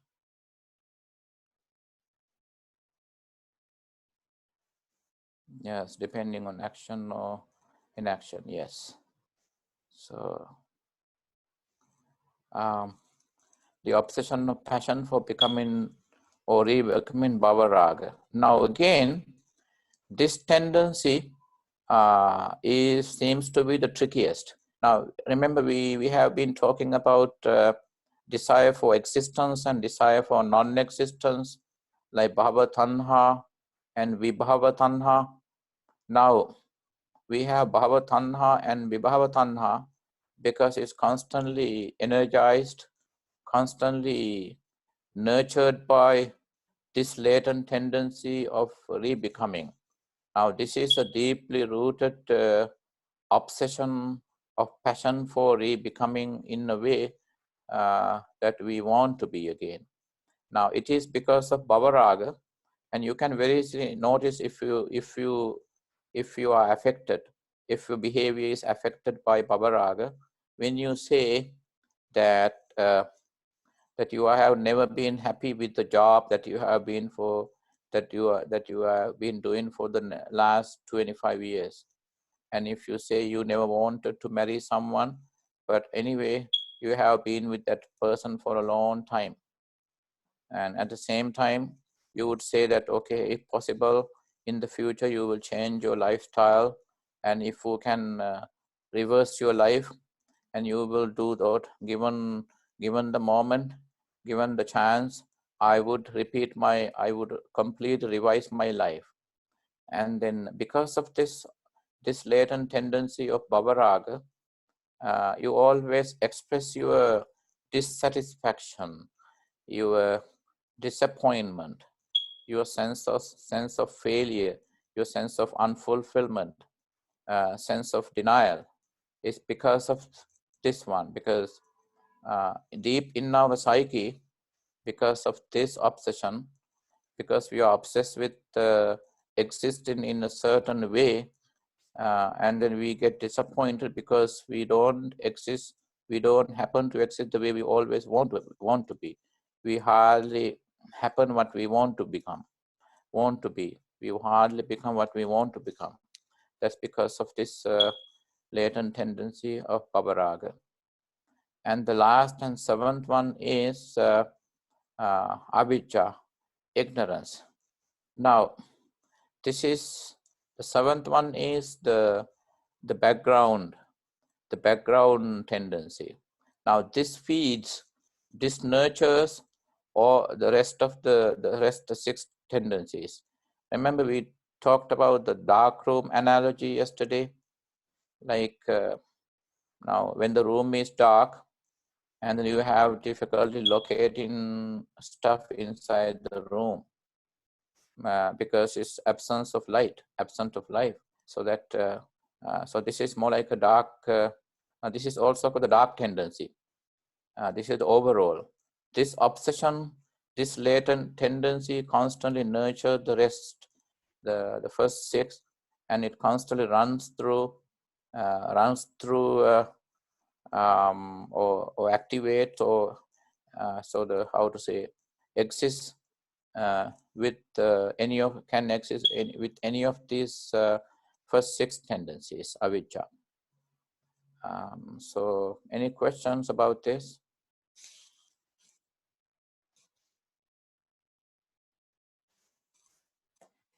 I think we can have a question and answer session for this session. Now it's 3:45. Because we discuss so many terms, so many things. I know it's more like a condensed form.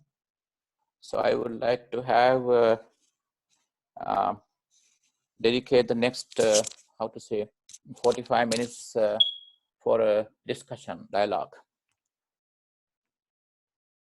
And so during the dialogue, we could revisit, go back to certain things that that needs further, that requires further explanation, clarification, and all that.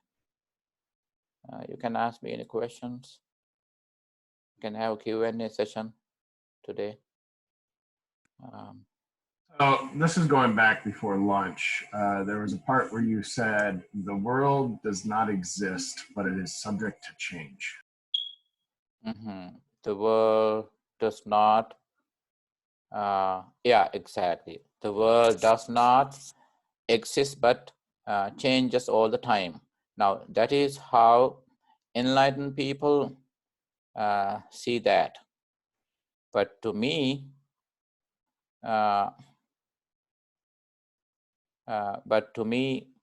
as an average person, world does exist. Because why the world, why I see that world is existing is because I see the world in my perception. So that I create my own world in my perception. So that in that sense, so we always have this perceived world and the world based on how to say, to enlightened people, the world is fake. The world doesn't really exist. But to me, world does exist, because I have difficulty comprehending why enlightened people say that world does not exist. That is our struggle too, actually. Personally, it's my struggle. So doctrinally, I have concluded that, of course, yeah, maybe I fail to see the world as seen by Buddha, the enlightened one. Maybe I'm not yet there. So at that point, I need to shift. I need a huge shift in my cognition so that I would be able to see. Yes, when I say the world does not exist but changes, that means that is in reference to that Udaya and Vaya. Udaya arising and Vaya falling occurs so fast, so quick, so dramatically that we see that the world does exist. But what happens is the world goes through change all the time. Change occurs so fast that we see the world exist, just like the flow of electricity into the light bulb. So that's what I meant. Otherwise, as an average person, to me, an average person, world does exist. And enlightened people also didn't reject the idea that world doesn't, they don't reject. They do accept that the world does exist. But the world, the kind of world that I see as an unenlightened person is not the world that an enlightened person sees. But when I counter the Buddha and say, okay, Buddha, if you say that the world does not actually exist, but it changes all the time, change occurs so fast that I see the world is continually existing. And then when I counter that idea, and then Buddha would simply smile and say, yes, I agree that the world does exist conventionally. But that conventional understanding of world is based on my perception, based on my, my inferred understanding, my inference, based on my need, based on how I want the world to appear to me. So that is again, that is the most, that is the parallel that requires most debate, arguments. Or the Buddhist history also, one of the parallels, one of the things that most Buddhist scholars have argued is the two levels of truth. the two levels of truth, that is so the conventional and absolute. So that's when we need to see the world, observe the world based on two different levels, and never to mix up the two levels. Remember, we did talk about two types of teachings during our last course.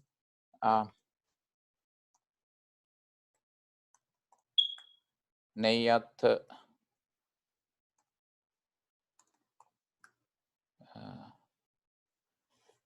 Nitatta. Neyatta is the kind of teaching that requires definition. Nitatta teachings are the teachings that are absolute. Neyatta teachings correspond to conventional truth. Nitatta teachings correspond to absolute truth. So that when Buddha, in his Neyatta teachings, Buddha would say, okay, Upananda does exist, he is hungry, he is my student, like that. And then in his Nitatta teaching, in light of his Nitatta teaching, there's no Upananda existing, so that there cannot be a student. Upananda, there's no student called Upananda because there's no, so that is when Buddha has given us a warning. A warning means do not rush to define and understand the absolute or ultimate truth. I never do that too, because based on I am a conventional being. The only way to access to some level of, and it's also based on this one too, don't know what frightens me more, permanent, external, total or complete annihilation of existence. Guess that's why Buddhism is appealing. Yeah. So, Buddha has given us a warning. Now, I have come across some people who have gone crazy actually. Those who, they meditated without proper guidance, and they wanted to attain nirvana quicker. And then even some would argue that some accept these two levels of teachings and would say, so that because some people, when we talk about, some of my friends, whenever I talk about karma, when I say karma creates us, and they would counter my statement by saying that there is no doer of karma, then how can they bear karma? Because what they refer to is one of the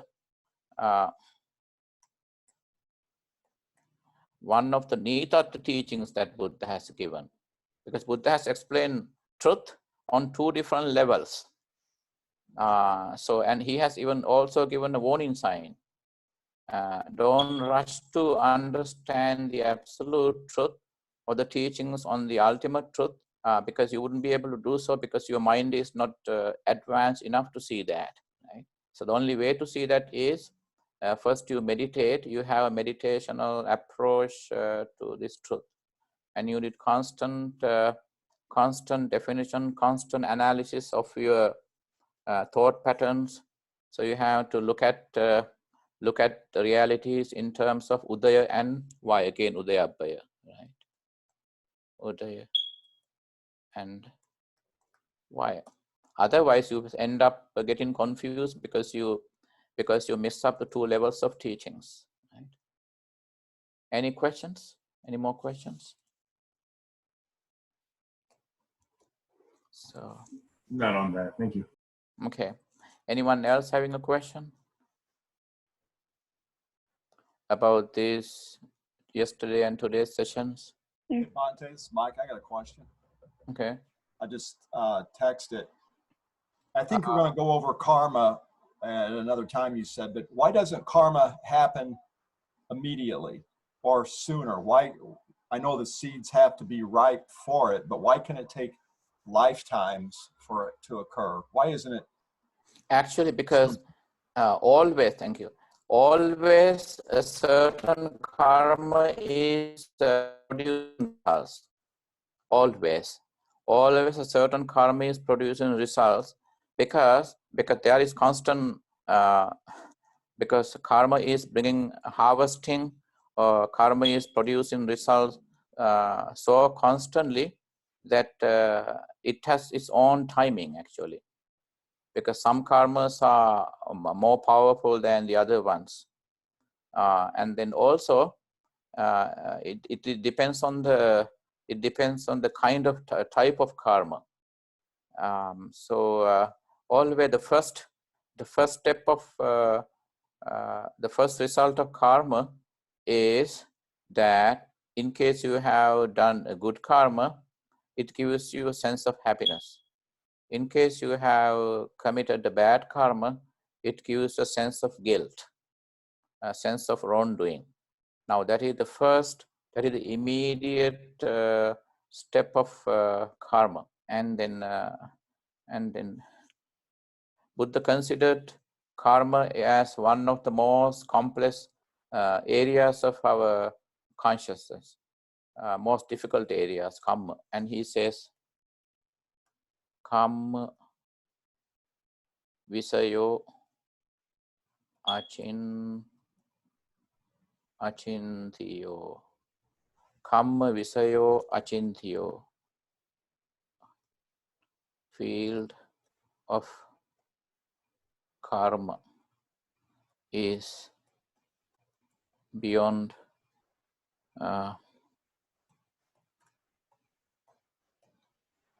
comprehension. Now that's the layman's language, general language of that statement. Karma visa, it has to be visayo, V-I-S-A-Y-O. Karma visayo achinthiyo. Achinthiyo means unimaginable or beyond comprehension. Because always, even though everything is not karmic, as we discuss in our discussion on fatalism, determinism, and non-actionism during the last course. So the karma is not fatalism, but karma has its own timing. That a certain karma, let's say we committed a certain karma, maybe we made a good karma, bad or good, maybe like years ago, and we wonder why that karma is not producing results. It's because there are other karmas already producing results. Because, and again, it's at times we get we overwrite our karma, right? Overwrite karma with new karma. You know what is karma? Karma is intention, right? Karma is intention. So that when you plant new intentions that are more powerful, you can at least you can either block certain karmas to the extent, a certain extent, you can push them to the side, or you can postpone, you can push them, those karmas to a far corner within your consciousness, so that they would, it would take them an indefinite period of time to come back. So this intention, yeah, I like this description. Yeah, I guess every thought is karma. Yeah, every action is karma. It seems existence is karma. Living and breathing, moving, existence is karma. And I suppose enlightened beings like the Buddha are just able to live unhindered. Yeah, I like that term. I love that term, unhindered. Yeah, we get hindered, we get afflicted, we get hindered by our own behavior. And yeah, with reference to that, that's another thing. So the Buddha lives in the world yet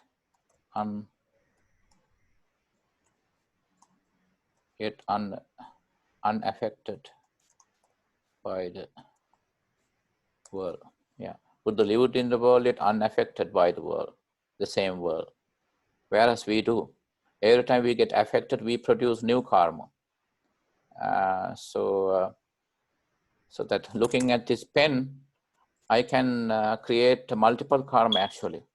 Now say, okay, red is my favorite color, and this doesn't write clearly anymore because it ran out of ink. And then, but I would still keep this pen because it has a sentimental value, because this is a gift from someone. See, and then at the same, but it's all now. See, at the same time, out of this pen, I have created at least 2 different karmas. One negative karma, meaning I'm sad that this pen doesn't write anymore. But at the same time, I'm happy that this is a gift from someone, so it has some sentimental value, even though it doesn't write anymore. See, as you say, living is karma. Living, breathing, moving, existence is karma. That's true. Living, breathing, moving, existing, etc. is karma, because during that process, what we do is nothing but creating more and more karma. Yes. Bhante, Yes. could So you go over the obsession with ignorance again, or of ignorance? the last one, right? Yeah. Okay. The last one. Avijja? The avijja, yes, that's right. So, so avijja, avijja is it arises from the root cause of moha, and moha itself means ignorance, delusion, and then it's plus vijja is not, absent, or devoid of, and vijja is knowing. Also, vijja is the science, but Sinhala is an Indian term for science. So, means not or devoid of knowing, meaning, let's say, you describe a certain object. So when you keep describing a certain object, what is underlying is that subconsciously you describe that object in a way that you want to describe it. So there is at least some degree of bias in that. And then there's a certain degree of not knowing the facts perfectly. So that avijja again means so that of our existence, of our life, of things, of sense objects, we are unable to draw or make a clear or a perfect conclusion of perfect conclusion. But it could be still satisfactory if that conclusion that you made never comes back to you and bothers you, right? But most of the time the opposite happens. So that you describe certain things, you make some conclusions, you make some assumptions of certain realities, or it could be anything, and then later on you come back and say, hey, you know what, I think I made the wrong conclusion. I think it is not what I thought, and it is something different. So that's why we fluctuate. We are very fragile in decision making. That is because of not knowing realities as they are. But again, I think I did mention the word perfect. Actually, there's nothing called perfection. Conventionally, we talk about perfection. So it's always avijja is there in decision making, in making conclusions, in defining, in justifying.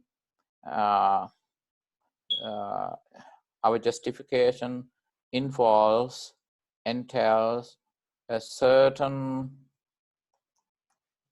certain degree of bias based on our sensory needs or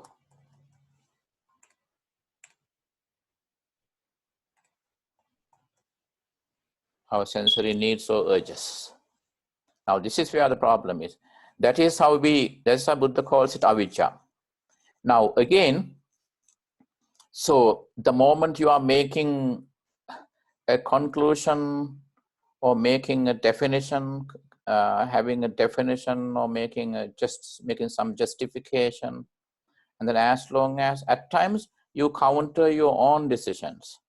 That's why I said you are having second thoughts and you are going back on your decisions and you change them.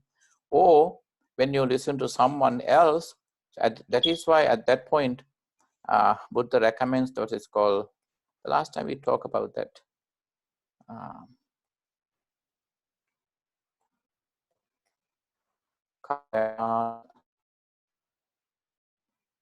Kalyana Mitra or Mitra, a trustworthy friend, a friend who is trustworthy and who is willing to carefully listen to you and help you out, not domineering, not someone who dominates you, but who is humble enough to listen to you. So, and that is the kind of strategy that we are recommended to use in dealing with this, the last obsession, ignorance of avijja. Again, this is the most difficult to explain, because this is like the background obsession, because this runs through everything else. So that's why it's very difficult to understand avijja. Avijja could be, some degree of avijja could be in every thought or feeling that we create, every action that we do with our physical body, and in every word that we speak. Not always, but it could contain some degree of avijja in all our actions that we do. So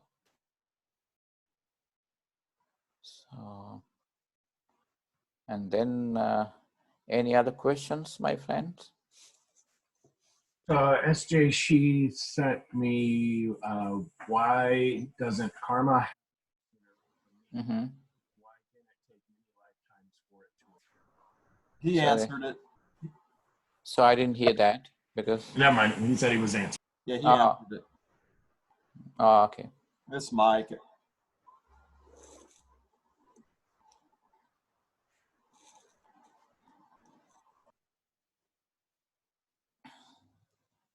Hello. I didn't hear that. He said that you answered the question for him already. So. Oh, okay. Okay, thank you. Right. So anything else? We have like 24 more, I would say 20 minutes. So would you say then, at least part of the obsession with ignorance is sort of protecting our view, resisting maybe anything that would contradict what we already think we know? Exactly. Yeah, I accept that conclusion. Yeah, it's a conclusion that you can make. Yes, I fully agree with that. So that's where altogether, yeah, and that opens up another, that leads to another fascinating question, that these 7 obsessions, they don't have individual roles. They have a collective role. In certain actions, certain action could be governed or affected by, to a certain extent, all of these 7 tendencies, maybe by 2 of them, some of them, few of them, maybe all of them. And then, for example, like this, let's say the first 2, Kamaraga and Patika, the obsession of sensual passion and the obsession of resistance. Now, kama raga, you love a certain person, right? And at the same time, that person that you love doesn't pay enough attention to you. At that point, then you get obsessed. Then the obsession of resistance comes into play. So that, and then you are creating some level, this subtle level of anger, because you are resisting. You love someone because when someone is not paying attention to you, you go to that person and resist. Not that person comes to you and resist. And at the same time, the person continues to pay no attention to you. At that point, maybe then you get obsessed with uncertainty, why she or he is doing that. At the same time, and then you may also feel, and then you may feel like asking that person why he or she doesn't pay attention to you. At that point, perhaps you may end up with getting obsessed with the hina mana, the lowest, the third level of mana or conceit, like inferiority complex at times. So that's how, and maybe finally, so let's say minutes later or maybe hours later, that person that you love comes to you and apologizes to you and say, you know what, I was struggling with this problem. I knew you were around, but I couldn't say even hello to you. Sorry, but I apologize to you. At that point, and then you would know that all the first three obsessions, kama raga, patiga, and the fourth one, uncertainty, that had contributed towards your behavior, was actually nurtured by the seventh one, the background obsessions, avijja, ignorance. That's when, okay, I was ignorant. I thought that person, you don't like me. I was wondering, sorry, but she or he had to deal with her or his own problems. And then later, you understand avijja, that it was avijja that had nurtured the other three obsessions, first two, first, second, and fourth. So, any questions? Oh, by the way, did I answer that question?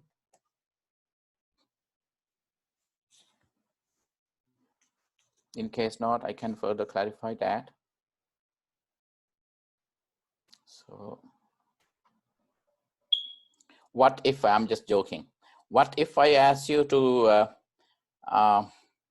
what if you happen to answer a question on these 7 obsessions in your final exam? I just know to have a moment of relaxation, just teasing you. What if you happen to answer a question, right? Anyone else? Okay, question. I just opened the chat box. Is the 7th obsession the obsession of ignorance, referring to the same ignorance that starts the 12 links of dependent origination? Yes, my friend. That's fascinating question. And actually, we will have an in-depth discussion on avijja. Yes, this referring to the fundamental ignorance of truth and perceiving the skandhas as self. Yes, and ignorance is not knowing one or more of the other 6 are operating. Yeah, that's also yes. Okay. If you make them multiple choices, it will be fine. It seems all the obsession can feed into each other quite well. Yes, they feed into each other quite well. Yeah, yeah. Actually, that is why they gang up. If you personify them, they gang up against you. These 7 obsessions, because they rule your psyche. They rule over your psyche. Yes, that's why That's why this is my most favorite psychological sutra of all the Pali sutras. This is my most favorite psychological sutra. It has, personally speaking, it has helped me a lot to define myself, to understand in my behavior, my tendencies. And then always I would have this list handy, saved on my phone. At times I would just, when certain things, when I want to clarify certain things, I would go back on the list and see which tendencies contributed towards that particular situation, that particular reaction or response that I did. Yes, they feed into each other. So, any questions? Any more questions?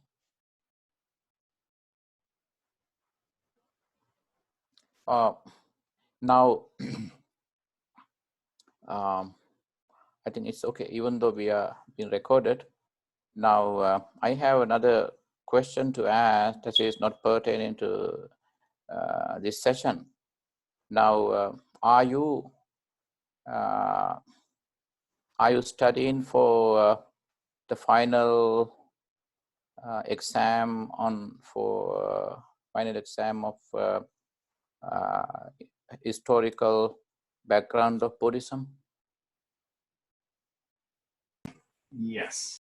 Okay, and you can get back to me anytime. See, we studied target questions. We discuss, I think we discussed 5 questions, and those are the target questions. And please, it's okay even to memorize those 5 questions and then answers too. So that's another one. Okay, Kyle. It seems all the obsessions can feed into each other quite well. I have not looked at the material in a little while for the historical background, but I know it was okay. Okay. I would like to say ha ha ha, yes. And please get back to me anytime, because I'm really available. And then I read email and more frequent than text messages. And some of you had texted me when I was in Sri Lanka. Then due to a technical problem, I couldn't answer those, reply those text messages. So then, any other questions? Answer.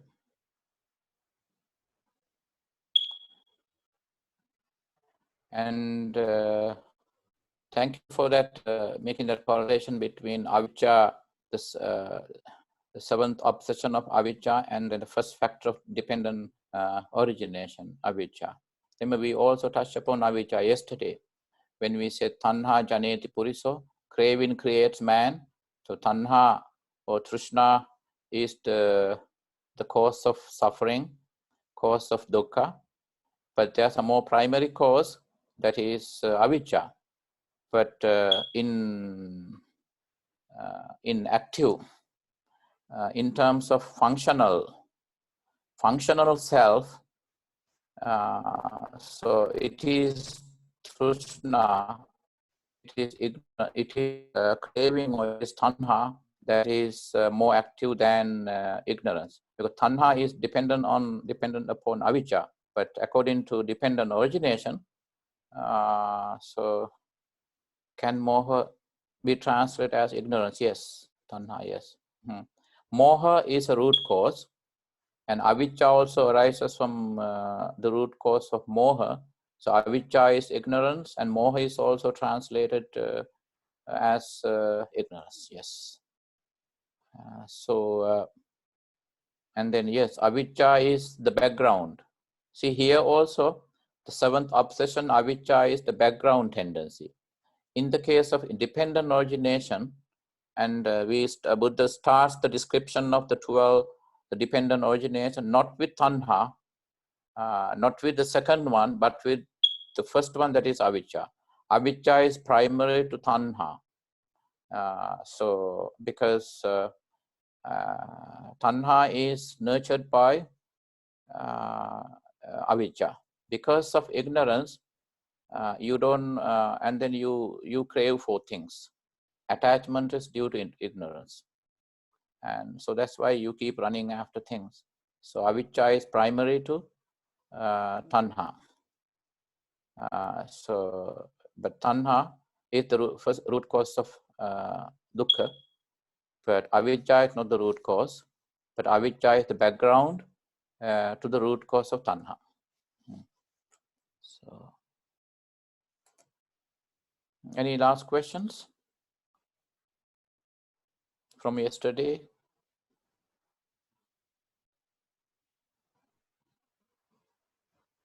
So once again, 3 signs of existence. Why we call them lakhana? Lakhana or lakshana is sign or mark. And Buddha talks about marks of existence. Why only marks of existence? Why only signs of existence? Because we can point to the very existence. You cannot point to something and say, hey, this is existence. In terms of how old this pair of glass is, how new it is, how beautiful, how attractive it is. You can describe this, and then you can describe this, describe the existence of this pair of glasses, my specs. So by using marks or the lakshanas, you can talk about the lakshanas. Lakshana, actually, even though we of the term tilakkana,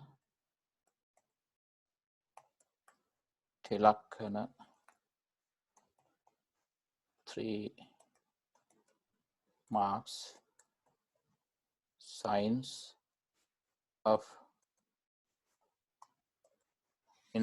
usually it's called mark or sign, but tilakkana also means attribute,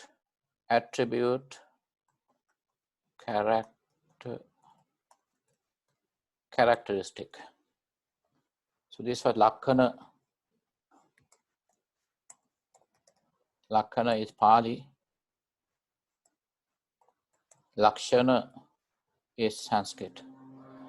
We define, we observe, we analyze the existence of something based on its attributes, based on its characteristics, based on how old it is, how new it is, how impressive it is, how frustrating it is, and then how expensive it is, how cheap it is.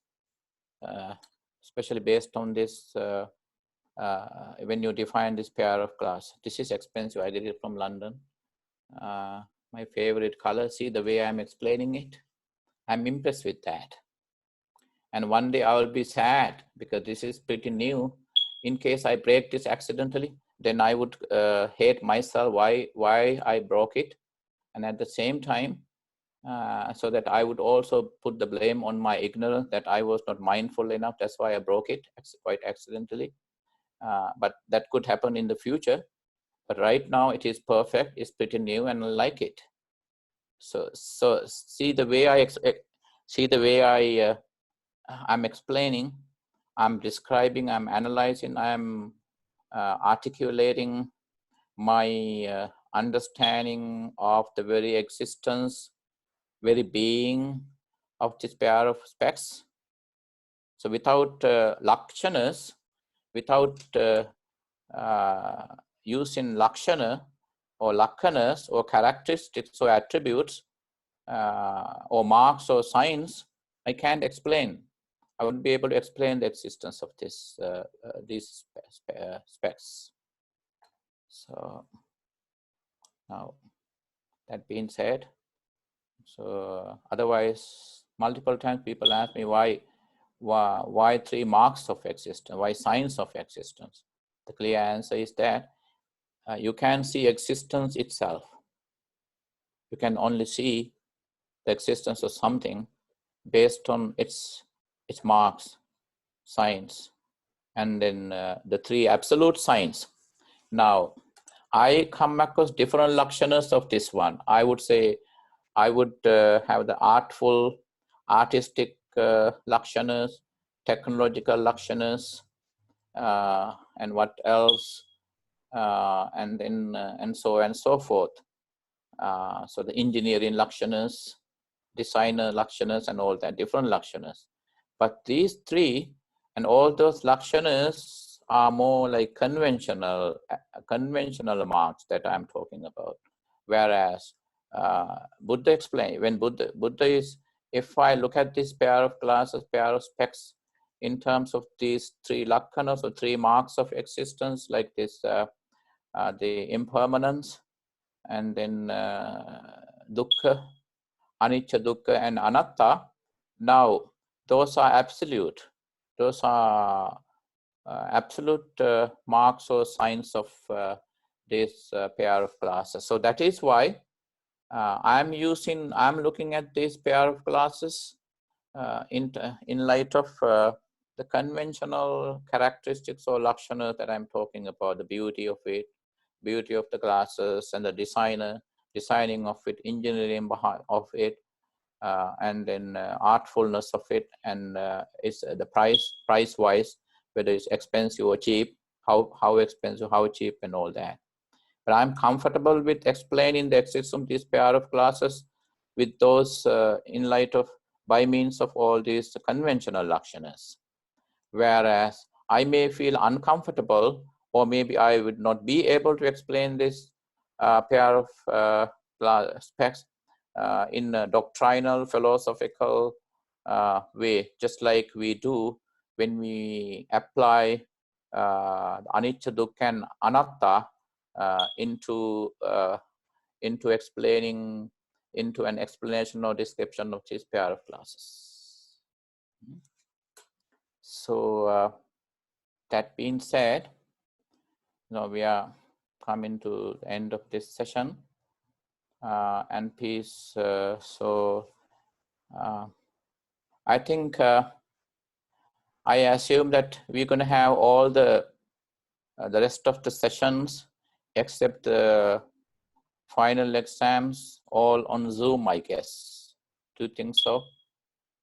I think it's just going to be until the pandemic kind of slows down a little bit. Mm-hmm. Right. Okay. And yes, please get back to me anytime. So I wouldn't travel that much anyway, so that I will continue to use my American cell phone number. So that please, let's keep in touch.